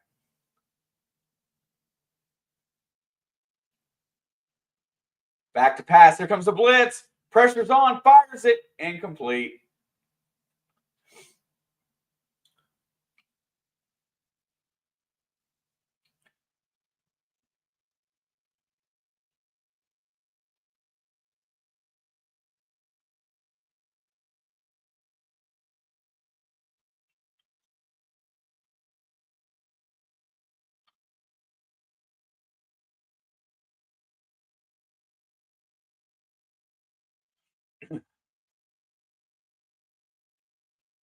Back to pass. There's the draw play.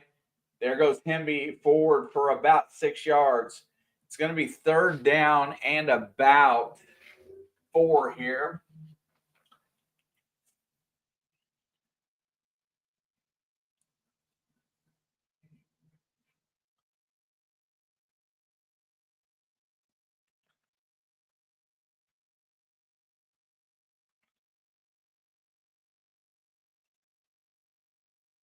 Need a first down and need some extra yardage here, man. They got to start doing something.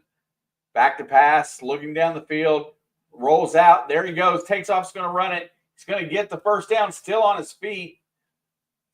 They got 49 seconds to go. They need about 30 yards. Get in the hurry up. Indiana has 0 timeouts remaining. Keep that into perspective. And they used first down to spike it dead. I don't like that either.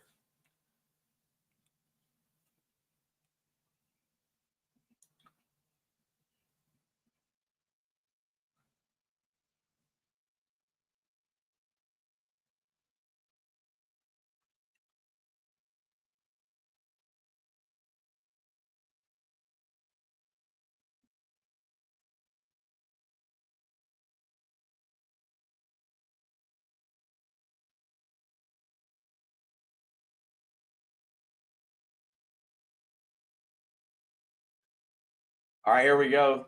2nd and 10. Back to pass. There comes pressure. Picked up well by the O-line. First down, and he steps out of bounds. Good job. First time catch today for number 6. I'm unaware of this receiver's name, but he runs a nice little out route to get the first down. He gets the ball into ODU territory at the 46. Only used 5 seconds off the clock there. Nice play. Good throw by Mendoza.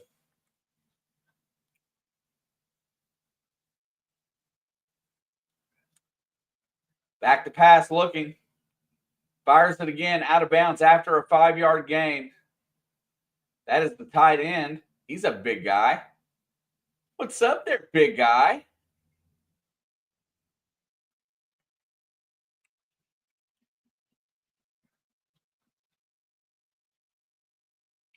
Georgia tacks on another touchdown, up 14-0.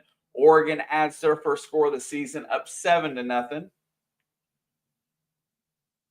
Alabama strikes first against Florida State.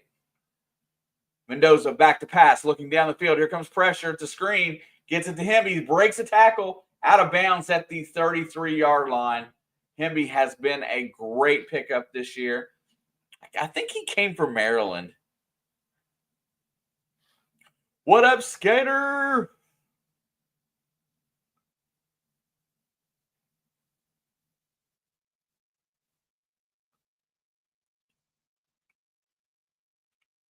First down and 10.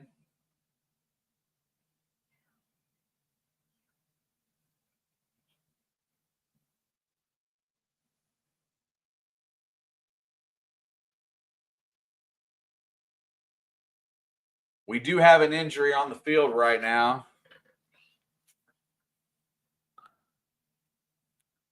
LeBron Bond. LeBron Bond. That is his name. Yes, that's the first time I seen him. Nice route runner. Made a good catch. He hasn't been on the field a lot because I know they have a lot of upperclassmen on the receiving corps. Thank you for that.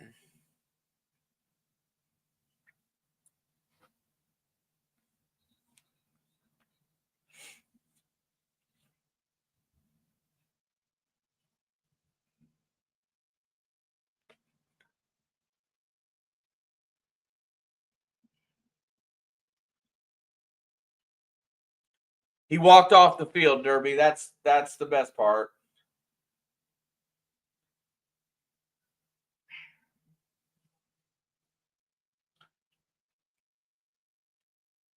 First and 10. Ball is at the 33. Indiana has an opportunity to put some points on the board. Mendoza lets it go over the middle hard, but he throws it behind Cooper.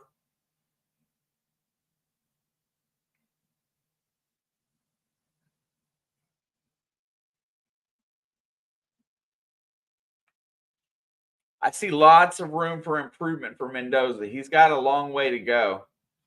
Obviously, he does have the arm talent and strength because he does throw a rocket. His accuracy so far today has been off. But he does have a couple balls that were dropped too as well. So where he should have over 100 yards passing, he does not. Back to pass. Going to hand it off. And they flips it back. Oh, my God. Hurry up. Get to the line of scrimmage.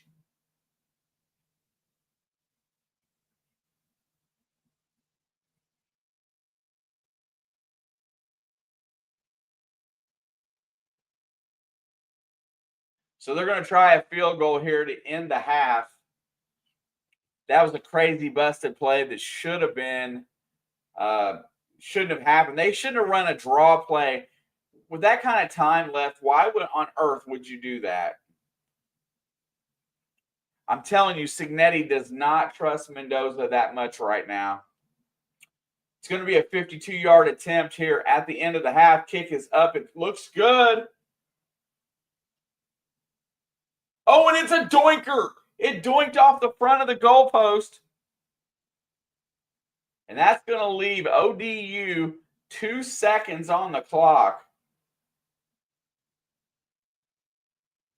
And just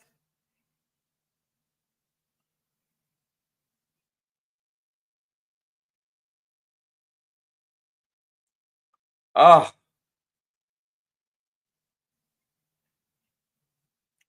and I'm just going to tell you that the way this game has gone, if anything could go wrong for this Indiana team today, it has.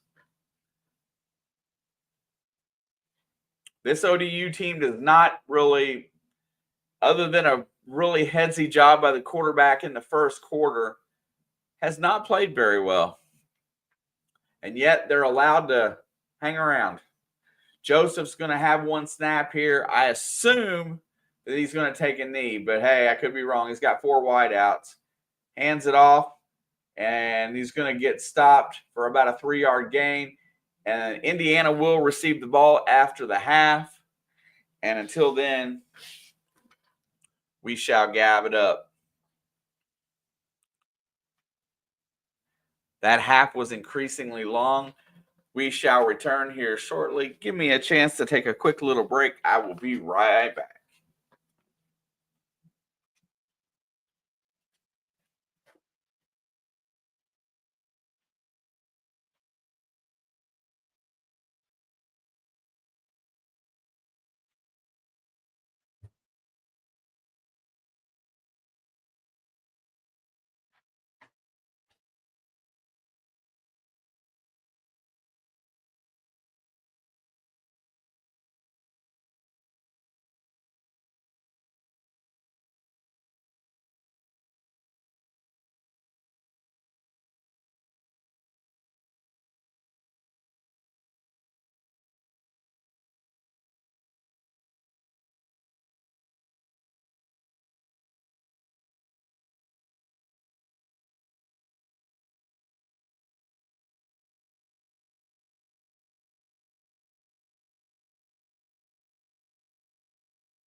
Man, I'll tell you.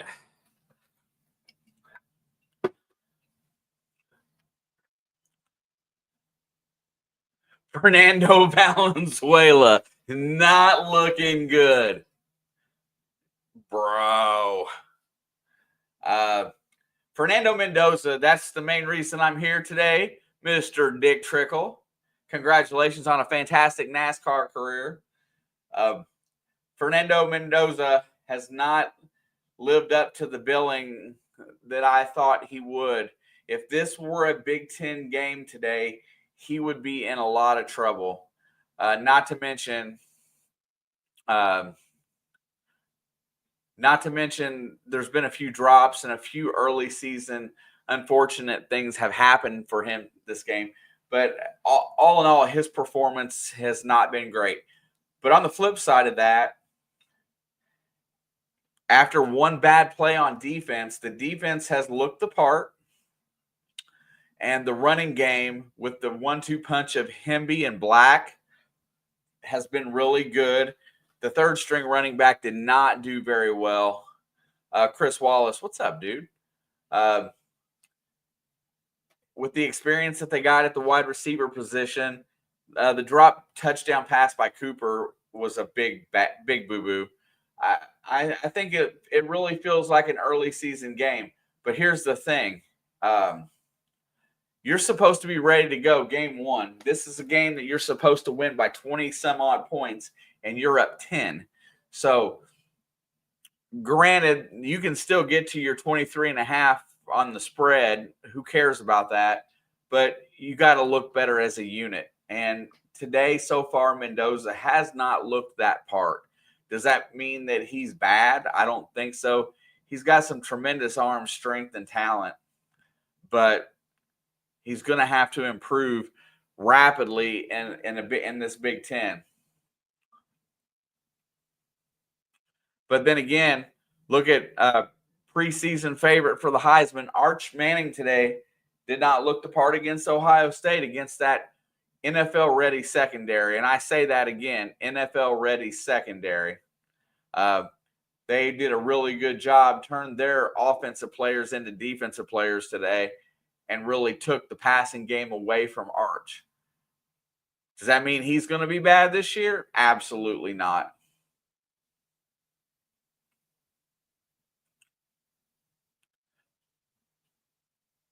That's the thing, is these are still kids they got to develop. And today has been a day for defense.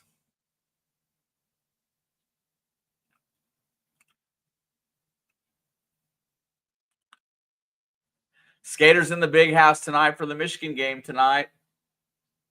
Man, enjoy that, bro.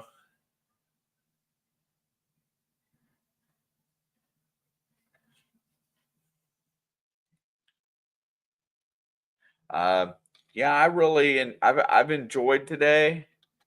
I just it did feel like the first week of anything. I'm telling you, that Ohio State secondary looks the part, right? They look NFL ready. They do. So, yeah, Caleb Downs is another one. He's the safety. He looked good. Everybody looked good on that team today. Ohio State played good defense. That you watch. Arch Manning next week's probably going to throw for 400 yards and 3 touchdowns, and everybody's going to kind of forget about it. But the defense today did a really nice job against him. And it is not easy going to Ohio State and playing in the shoe.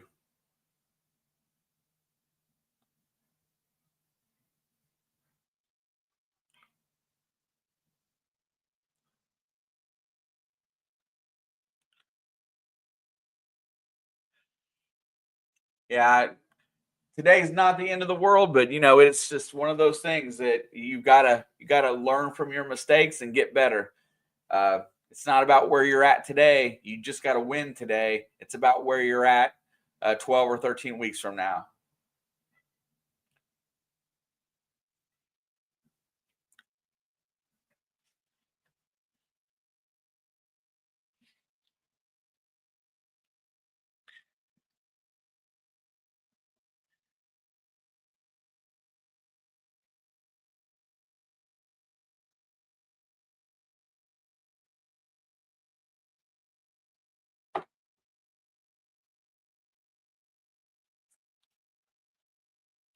That's what I'm talking about. Florida State and Alabama. I want to see Alabama lose. Just saying. That game is going to the second quarter tied 7-7.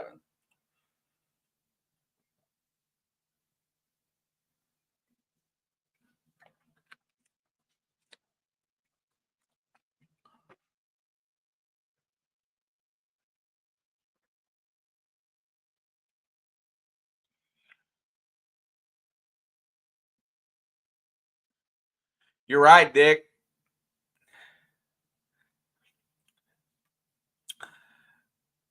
The question really becomes in that whole deal, how good of a schedule do you have to schedule with the college football playoff being what it is? If it's 4 teams, you should schedule us, but being 12 and being in one of the major conferences, all you got to do is win. Now, granted, Penn State, Illinois, Oregon are all going to be tough outs on the Indiana schedule this year. So they're going to have to win some games. And truthfully, the way they played so far today, the defense looks okay, minus one play. And the running game looks ready to go. But you know just as well as I do that if your quarterback has to be able to make decisions and throw the ball in college football. He's got to be able to go over the top or not, or these teams will just tee up on your running game and figure it out. Because there's 18 teams in the conference, Skater, and I think some team I don't know how they determine it, but it's not every year that they play every team. Also, they have to go to Iowa too. Wow. Iowa at Iowa State next week. That's always a fun one.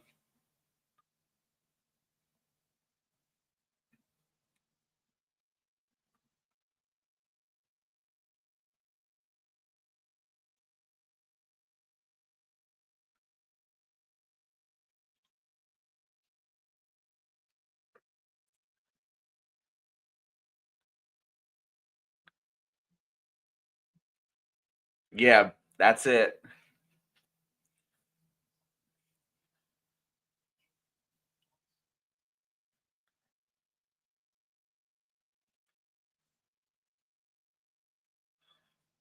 Uh, I don't necessarily think that this Indiana team is primed to make it back to the playoff. They may get better, but it sure is nice to have a team that's at least considered in that conversation.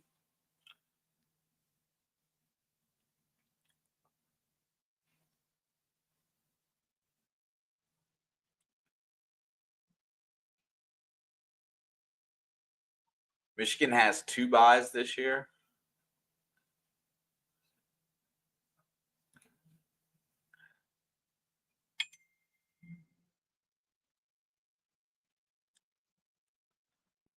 Let's see anything else interesting in the world of college football. Kentucky's sneaking by Toledo was kind of scary. Man, I wish they had lost. That would have made my day.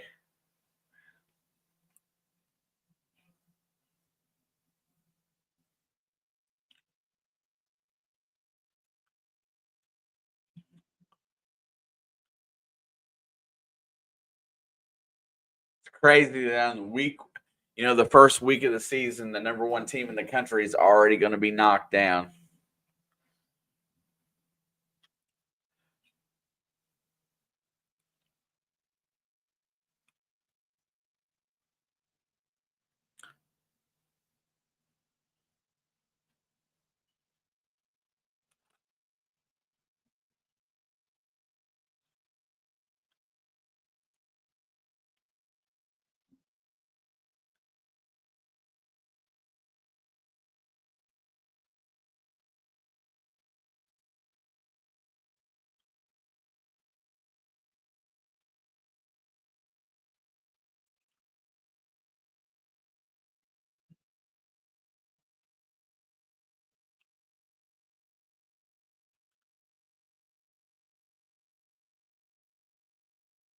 There it is. I couldn't even find the Michigan game on my thing. They play New Mexico. New Mexico.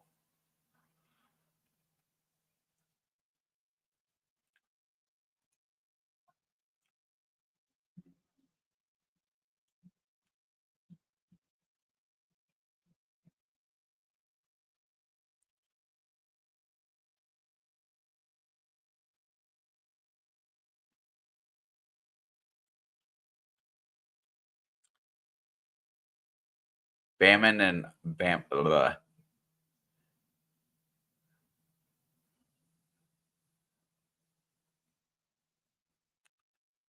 Wisconsin got the hardest schedule on the planet this year. Oh, let's look. Wisconsin. Yeah, I'm sure that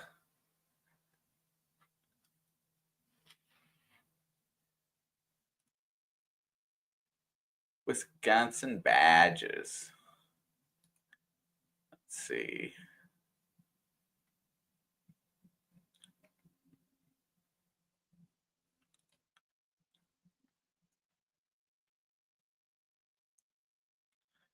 Let's see how their schedule looks.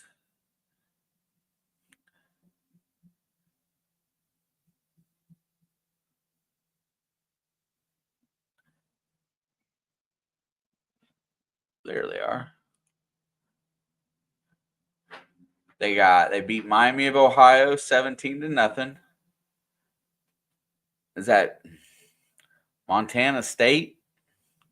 Then they go to Alabama. Then they play Maryland, Michigan, and Iowa. Ohio State, Oregon, Washington. It seems like the first break in that whole schedule. Then they play at Indiana versus Illinois and finish up at Minnesota. Dude, that is a horrible stretch. Alabama, Maryland, Michigan, then Iowa at home, which is probably a winnable game. Then Ohio State, Oregon, Washington. Washington's the winnable one there. And then who knows, Indiana, Illinois, probably at least lose one out of those two. And then at Minnesota, which is I think that's kind of a rivalry game in a sense. That's crazy. Because Maryland has a very young freshman quarterback this year, and he looked the part today. So Maryland had been building. If Wisconsin goes 7-5, they're a top 10 team. Yeah, that with that schedule, that's a top 10 schedule for sure.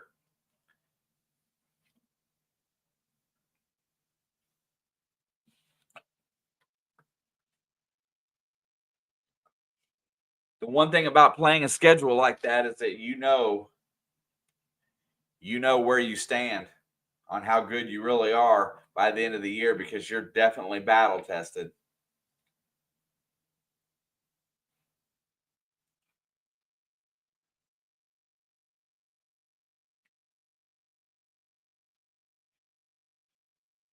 I really think that this halftime has been horribly long.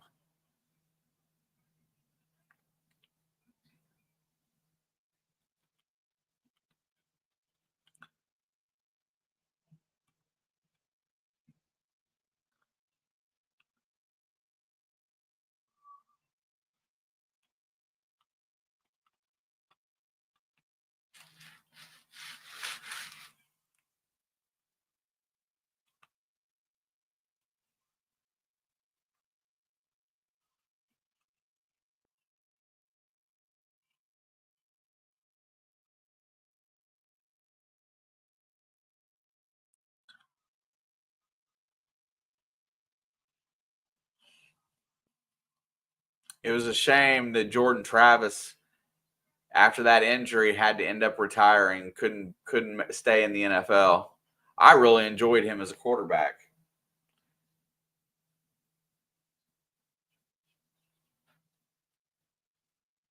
I'm telling you, that Taco Bell commercial looks really good.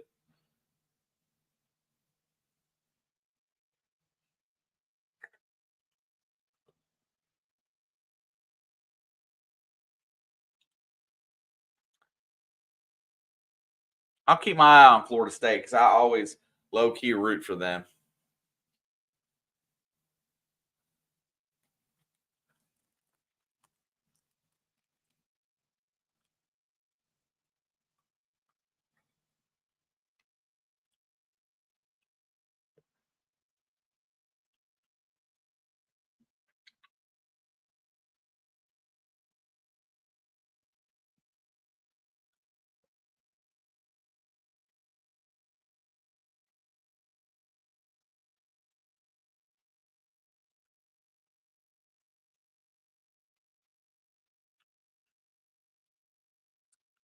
Anytime the quarterback can run the ball, it's the one variable that really messes with the defense.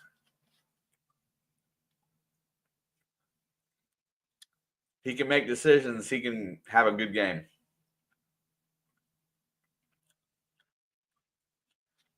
All right, fans. So just so you know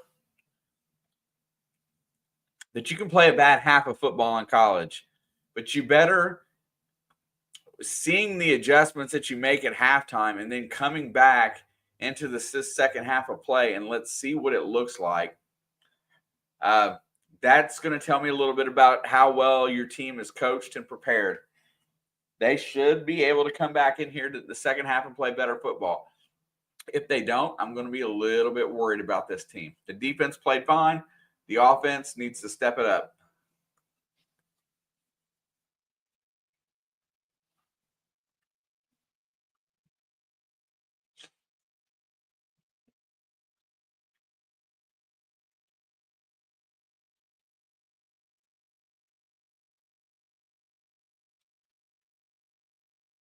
Kicks it off deep, goes to the back of the end zone.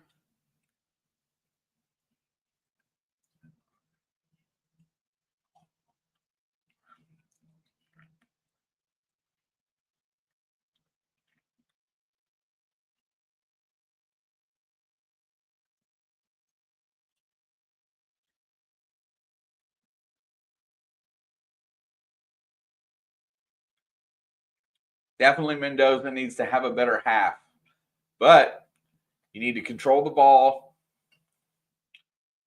keep moving it for first downs. And there's his brother right there, Alberto. Let's see what we got going here. 1st and 10, starting at the 25, and a procedural penalty on the offensive line. I think it's the tight end. Right tackle. I'm sorry.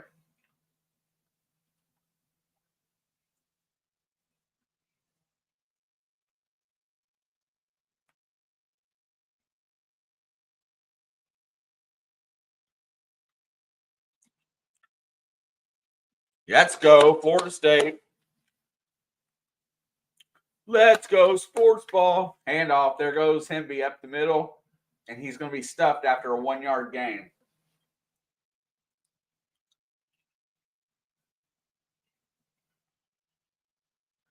Make it 2. It'll be 2nd down and 13.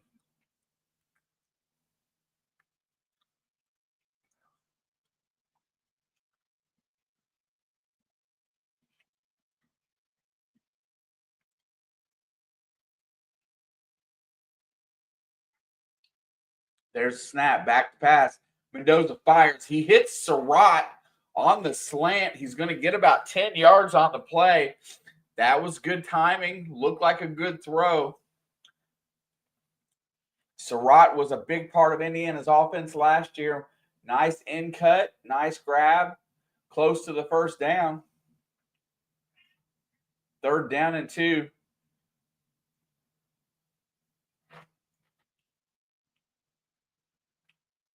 There's the snap. Play. Looks down the field. He's got plenty of time. Lets it go deep. He's got a man. And that is caught, but there is a flag on the play. And that is Cooper. Doesn't drop this one, but is it coming back? They're walking down the field like it's not, so it looks like a defensive penalty. Defensive holding. The two guys that I talked about in pregame have the last two plays have been made big catches. Yep, and the DBs just keep grabbing them.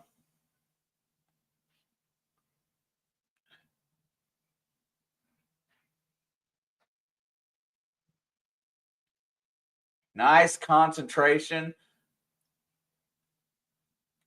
What a nice play. Back to pass. Cooper made the catch. Fires over the middle again. And this is caught by the tight end.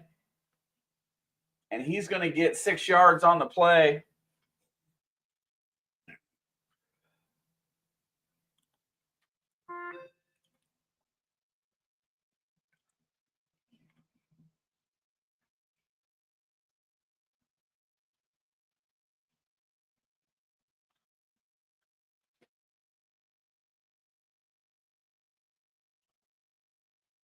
Second down and 4. Going to run the sweep. There's the hole. Hemby's going to get the first down inside the 11 down to around the 10. Looks like it'll be first and goal.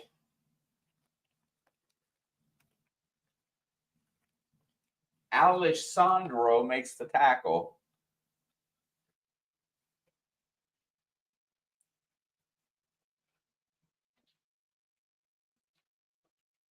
Penn State pulling away from Nevada 17-0.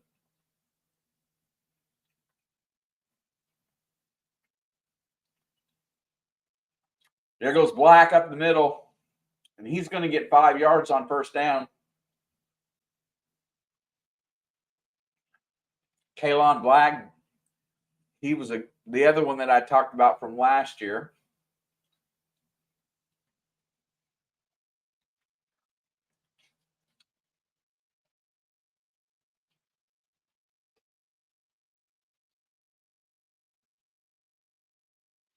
Second down and goal. There's the handoff. Black barrels through the hole. He's going to get all the way down to almost the 1 yard line. It's going to bring up third and goal. Indiana definitely needs a touchdown here.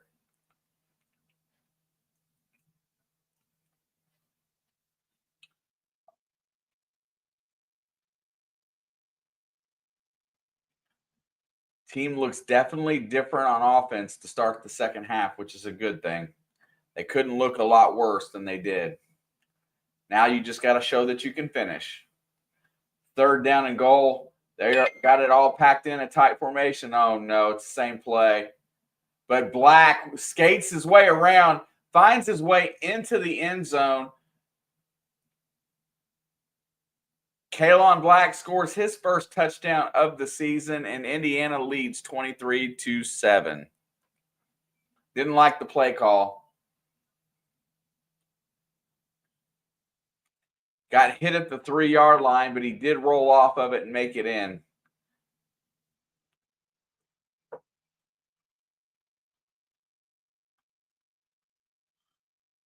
All right. Set for the extra point. Kick is up. It's good. 24-7. That's the way you start a half. No issues. Go right down the field and score it in about a minute and some change. Actually, 4 minutes.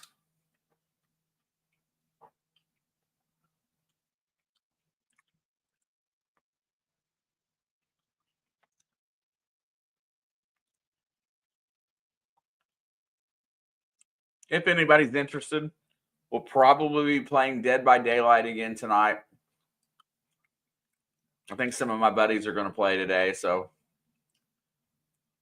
at least I won't be playing by myself.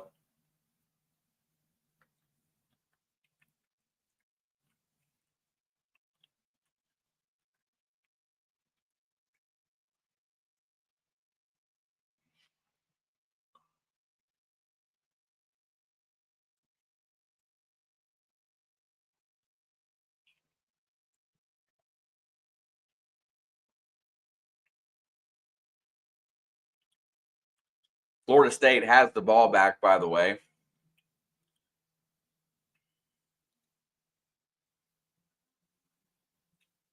Nevada's on the board, 17-3 against Penn State.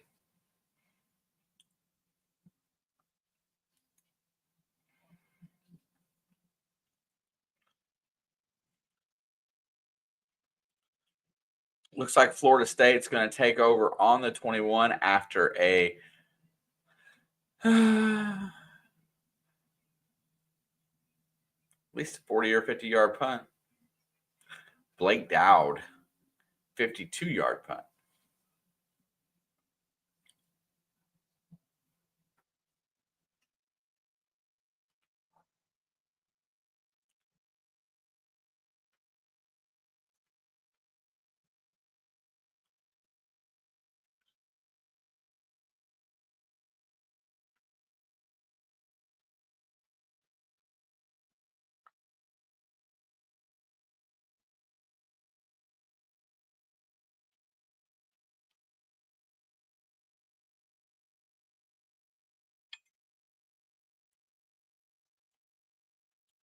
My phone has been going ballistic today.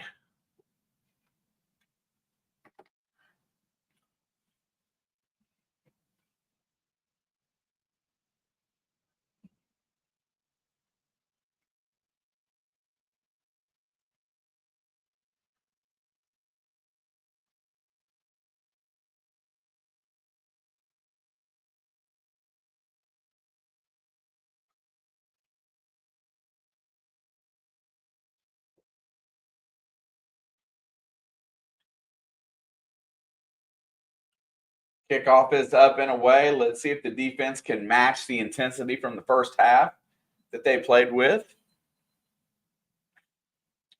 Really only got caught off guard one time for one play, and that is the reason why ODU has 7 points.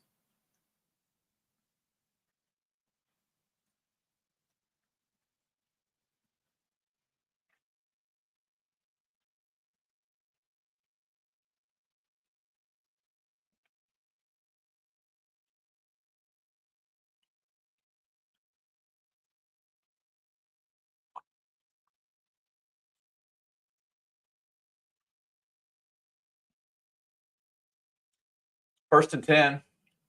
Ball's at the 25. Wonder if they're going to run that same quarterback draw play. Play action, looking down the field, fires it, and it's caught. Ball was a little behind the receiver. DB couldn't quite get to it. First down.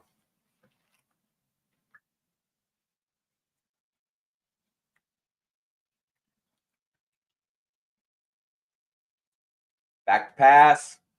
Looking. Here comes pressure. Throws it.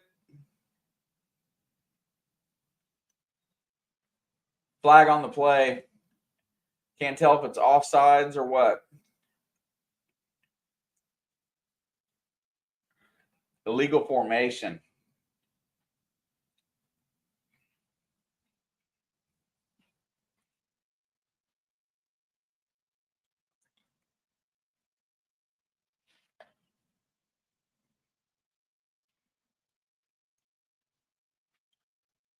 (24-7). Why is that not updated?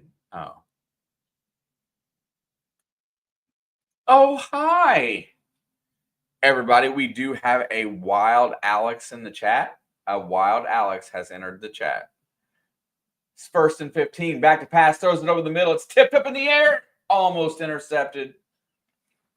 Yeah. Safety just about got his hands underneath the ball. That's going to bring up second down and long. Getting my butt kicked at work.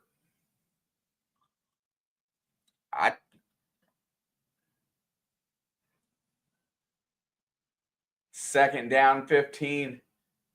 Josephson, the gun. They're running a different formation finally. Still a wide receiver set, single setback, back to pass. Hands off, going left. He's got a hole, but he slips down, gets back to the line of scrimmage. It's going to be third and long.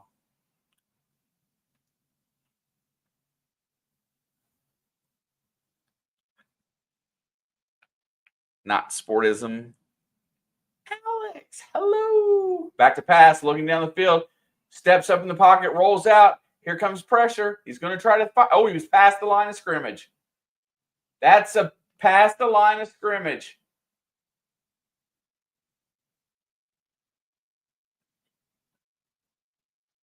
He was past the line of scrimmage when he threw it. Penalize him.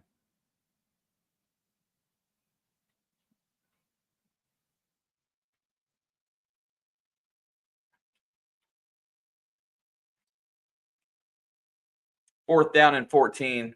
They will punt. The cat's driving me crazy today.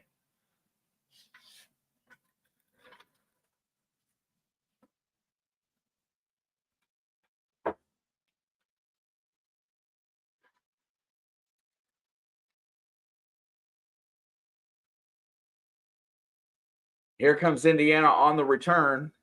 Gets out to about the 27-yard line. Not yeah. Little cat. Little sports cat.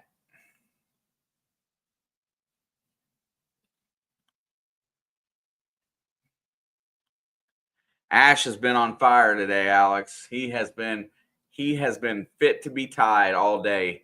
He's had the zoomies.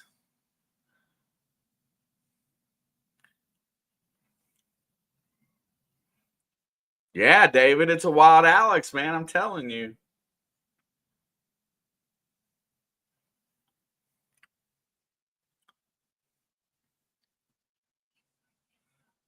Skater boy.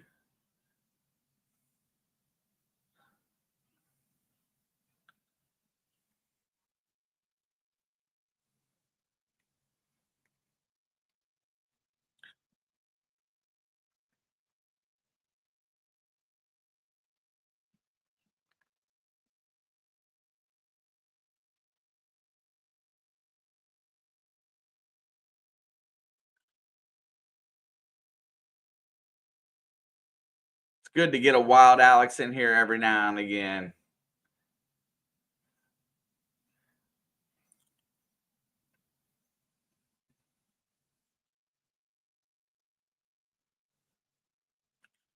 Skater's at the big house. He's getting ready to watch the Michigan game tonight.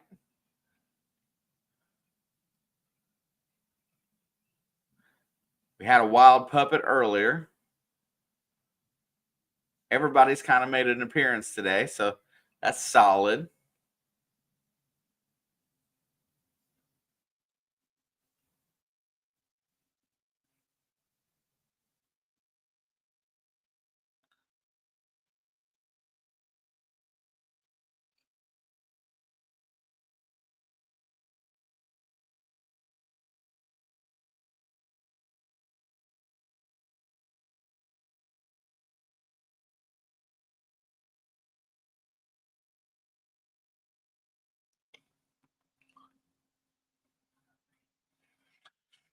This game has been very, very drawn out and long.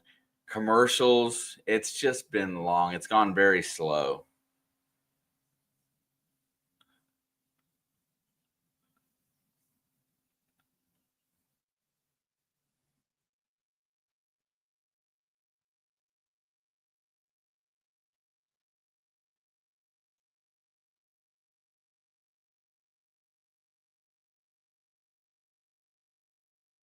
Oregon's extended its lead to 24-0 over Montana State.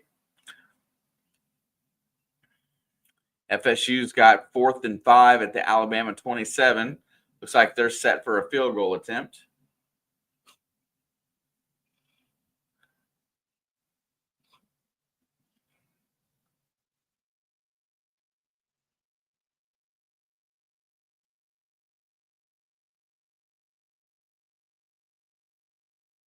Oh, yeah. All I got is I still see that it's 14-7. There's the handoff. There goes. That's the third string running back that fumbled in the first half. Letting him get some carries. He looked good there. BB Jr.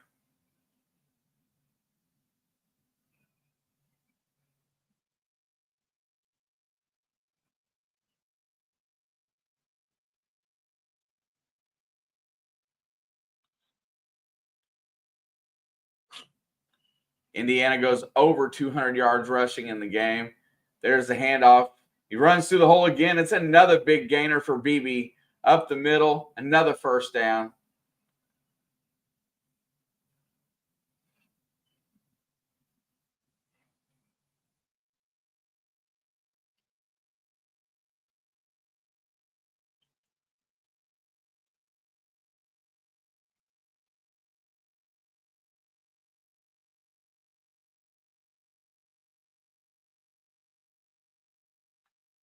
First and 10. Going to go handoff to BB again. And this time they see it coming. Gains of about 1. They may give him 2.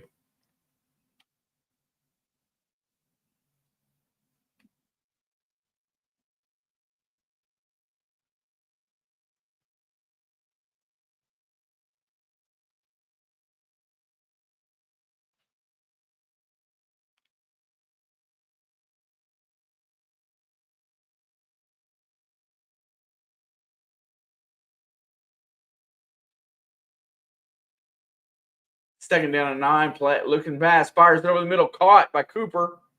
And he's going to go down after a gain of about 5.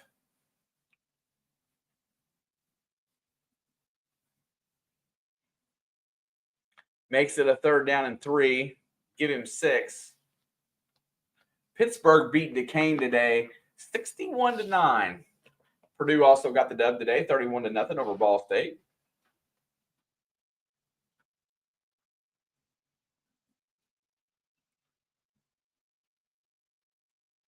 Third down and 3. Big play for the Hoosiers here. Going to go with a handoff draw play. First down, and he breaks it for more. Kalon Black breaks it all the way down to the 38-yard line, and that's another first down for Indiana.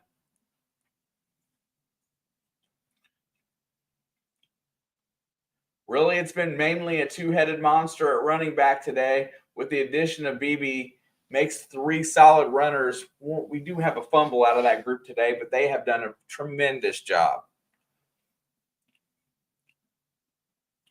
First and 10.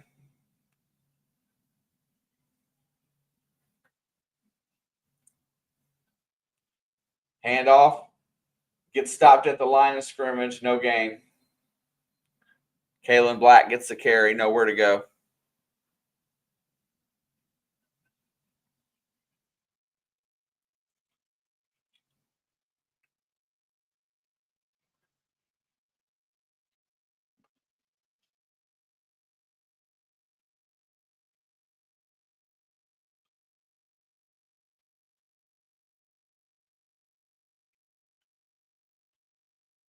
First and 10. Back to pass.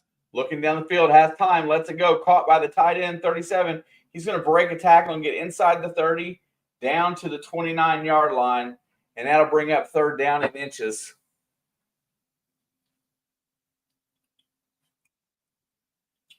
Mendoza having a little bit better of a second half here. He's up over 143 yards now. Uh-oh. Am I still here? That was crazy. YouTube crashed. Huh.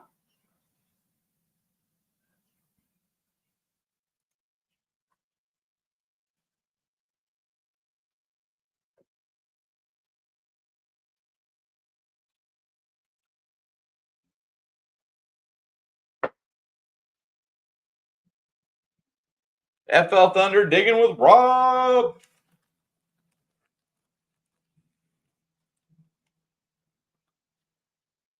Good deal, bro. What'd you think of that coin?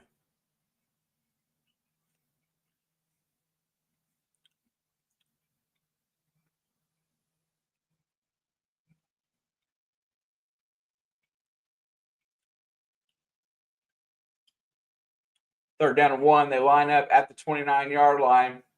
Got it packed in. There's the run. First down. That is BB again. We'll gain 6 on the play.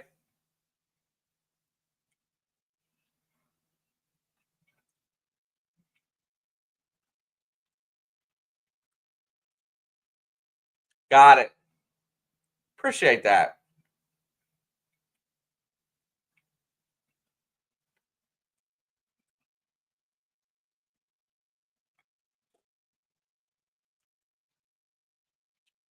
There's the handoff. Goes left. Got an angle. He gets inside the 20. Down to the 15. Down to the 10-yard line.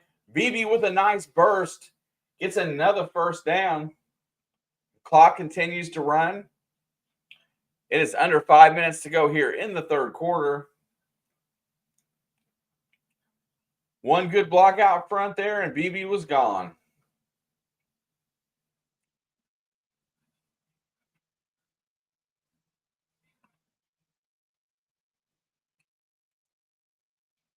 It's first and goal from the 10. Gets it all the way just inside the 10-yard line.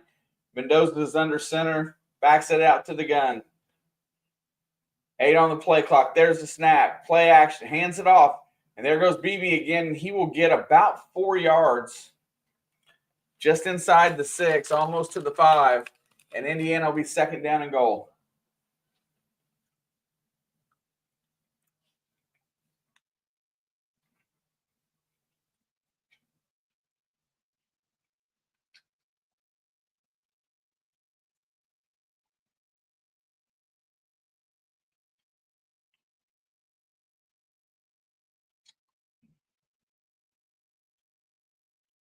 Second down and goal. Hemby's back in at running back. Play action. Looks, fires to the end zone, and it is tipped, and Surratt cannot bring it in bounds.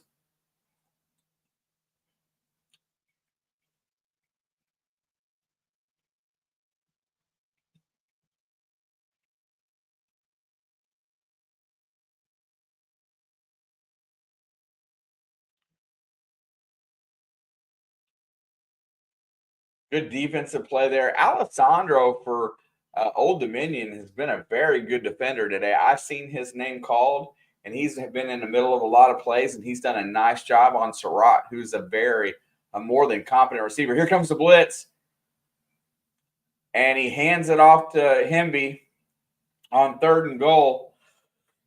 Looks like Indiana is going to have to settle for a field goal attempt here, but you just keep piling points at this point. If they would have done that in the first half, they would be over 30 right now.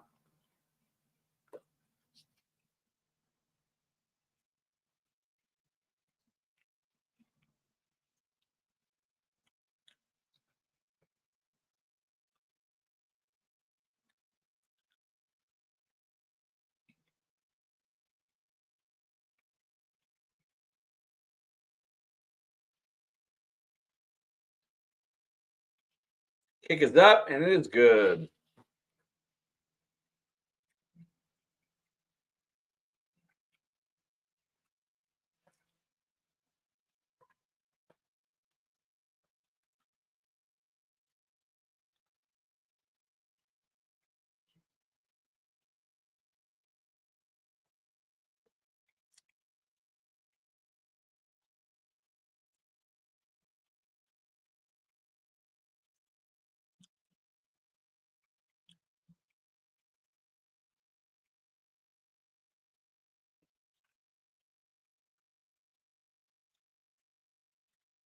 Well, that's that Castellanos kid at quarterback for Florida State.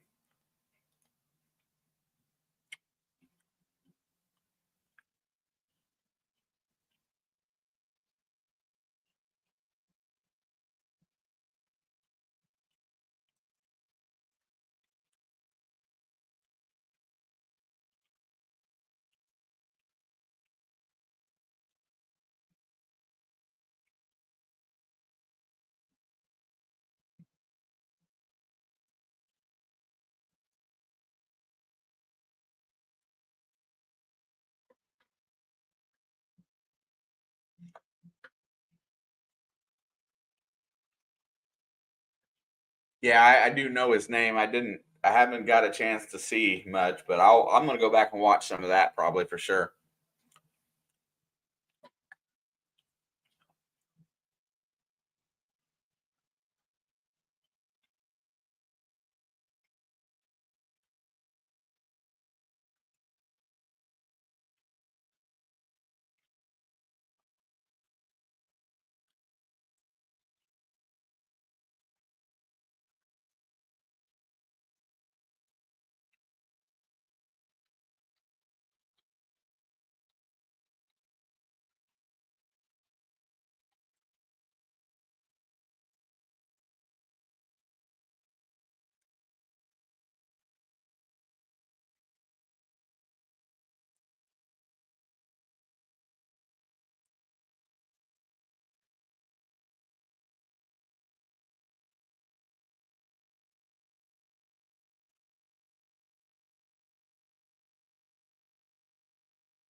It's pouring now. Ugh.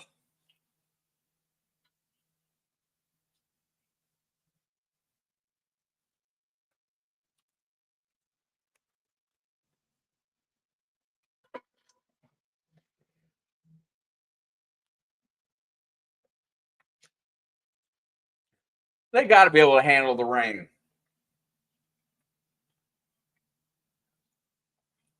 All right, Indiana set to kick off here.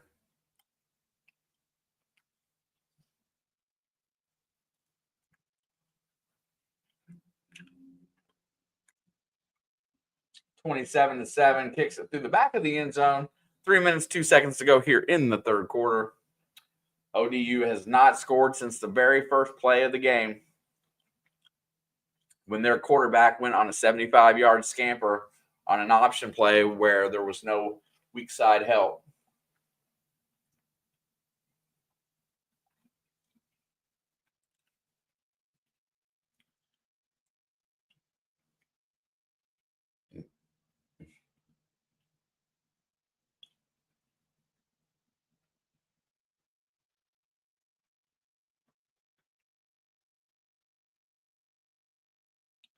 First and 10.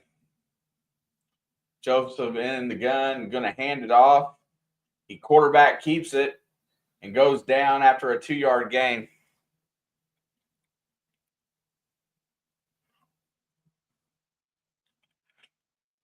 Yeah, the running game's fine.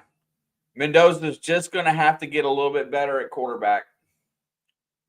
Just keep improving.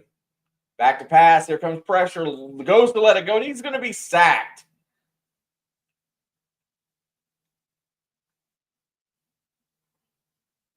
Jonas gets to there from the in there on the sack. Let's see how that all transpired. 46. Just gets around his blocker. Third down and 13.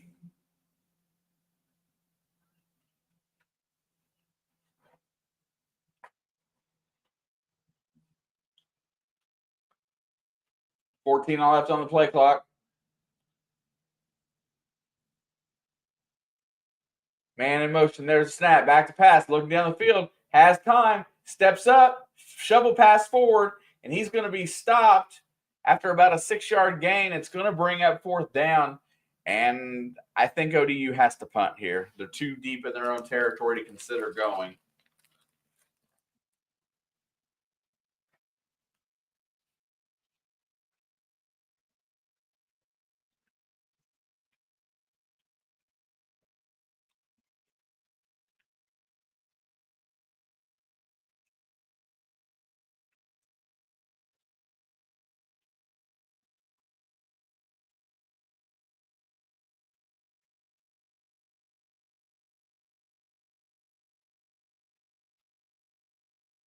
Fielded at the fair catch at the 32.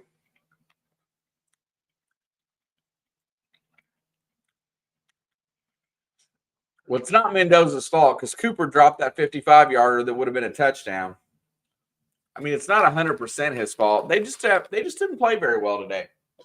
I think that's what Cignetti's going to say.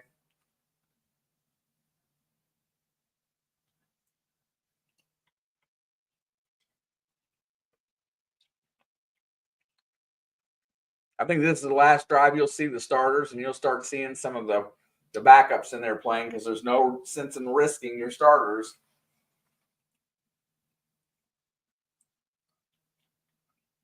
Unless you still think they need work, which they probably do, but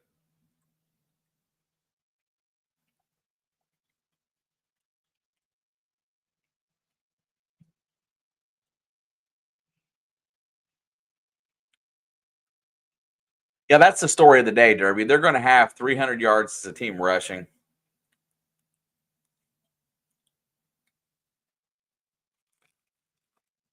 This drive here will be the last drive, I would say, for the starters. It's going to go into the fourth quarter. And then that way,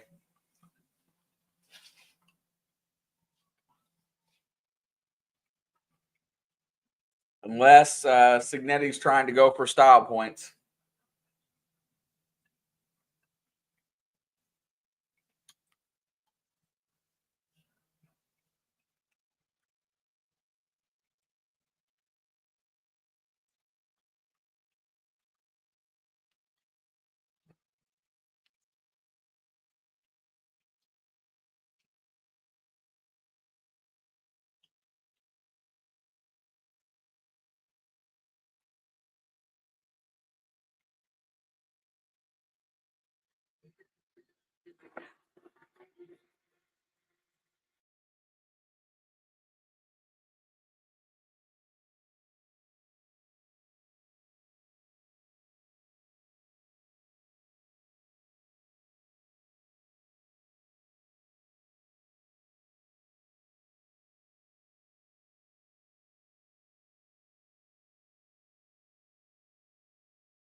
I will have to be right back 1 second. I may have to bail, so hang on.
Just as a little heads up, here at the end of this drive, I'm going to have to close it down a little early.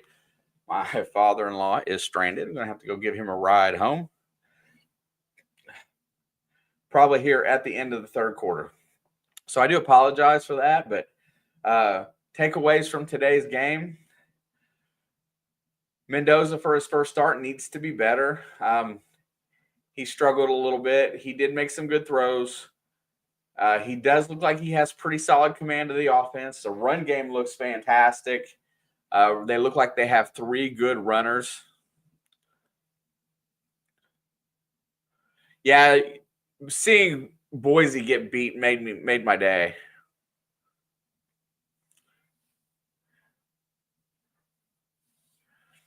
Yeah, Coogan was the O lineman from Notre Dame from last year for sure. Mendoza's going to be in the gun here. That's going to bring us to the end of the third quarter. As much as I hate to cut it off short, I'm not going to leave him stranded. I will be back on later tonight, probably playing Dead by Daylight on the gaming channel. But look and get your calendars ready. Also, the CBS Sports Line Sports Pick'em is ready to rock and roll for the NFL. You can go in there and register your picks now. Better prizes this year for more entries. Please get in there and pick. Rob, thank you. Everybody that stopped in today and hung out for a little while, I appreciate you. I will see you guys on the next one. I do apologize for having to bail.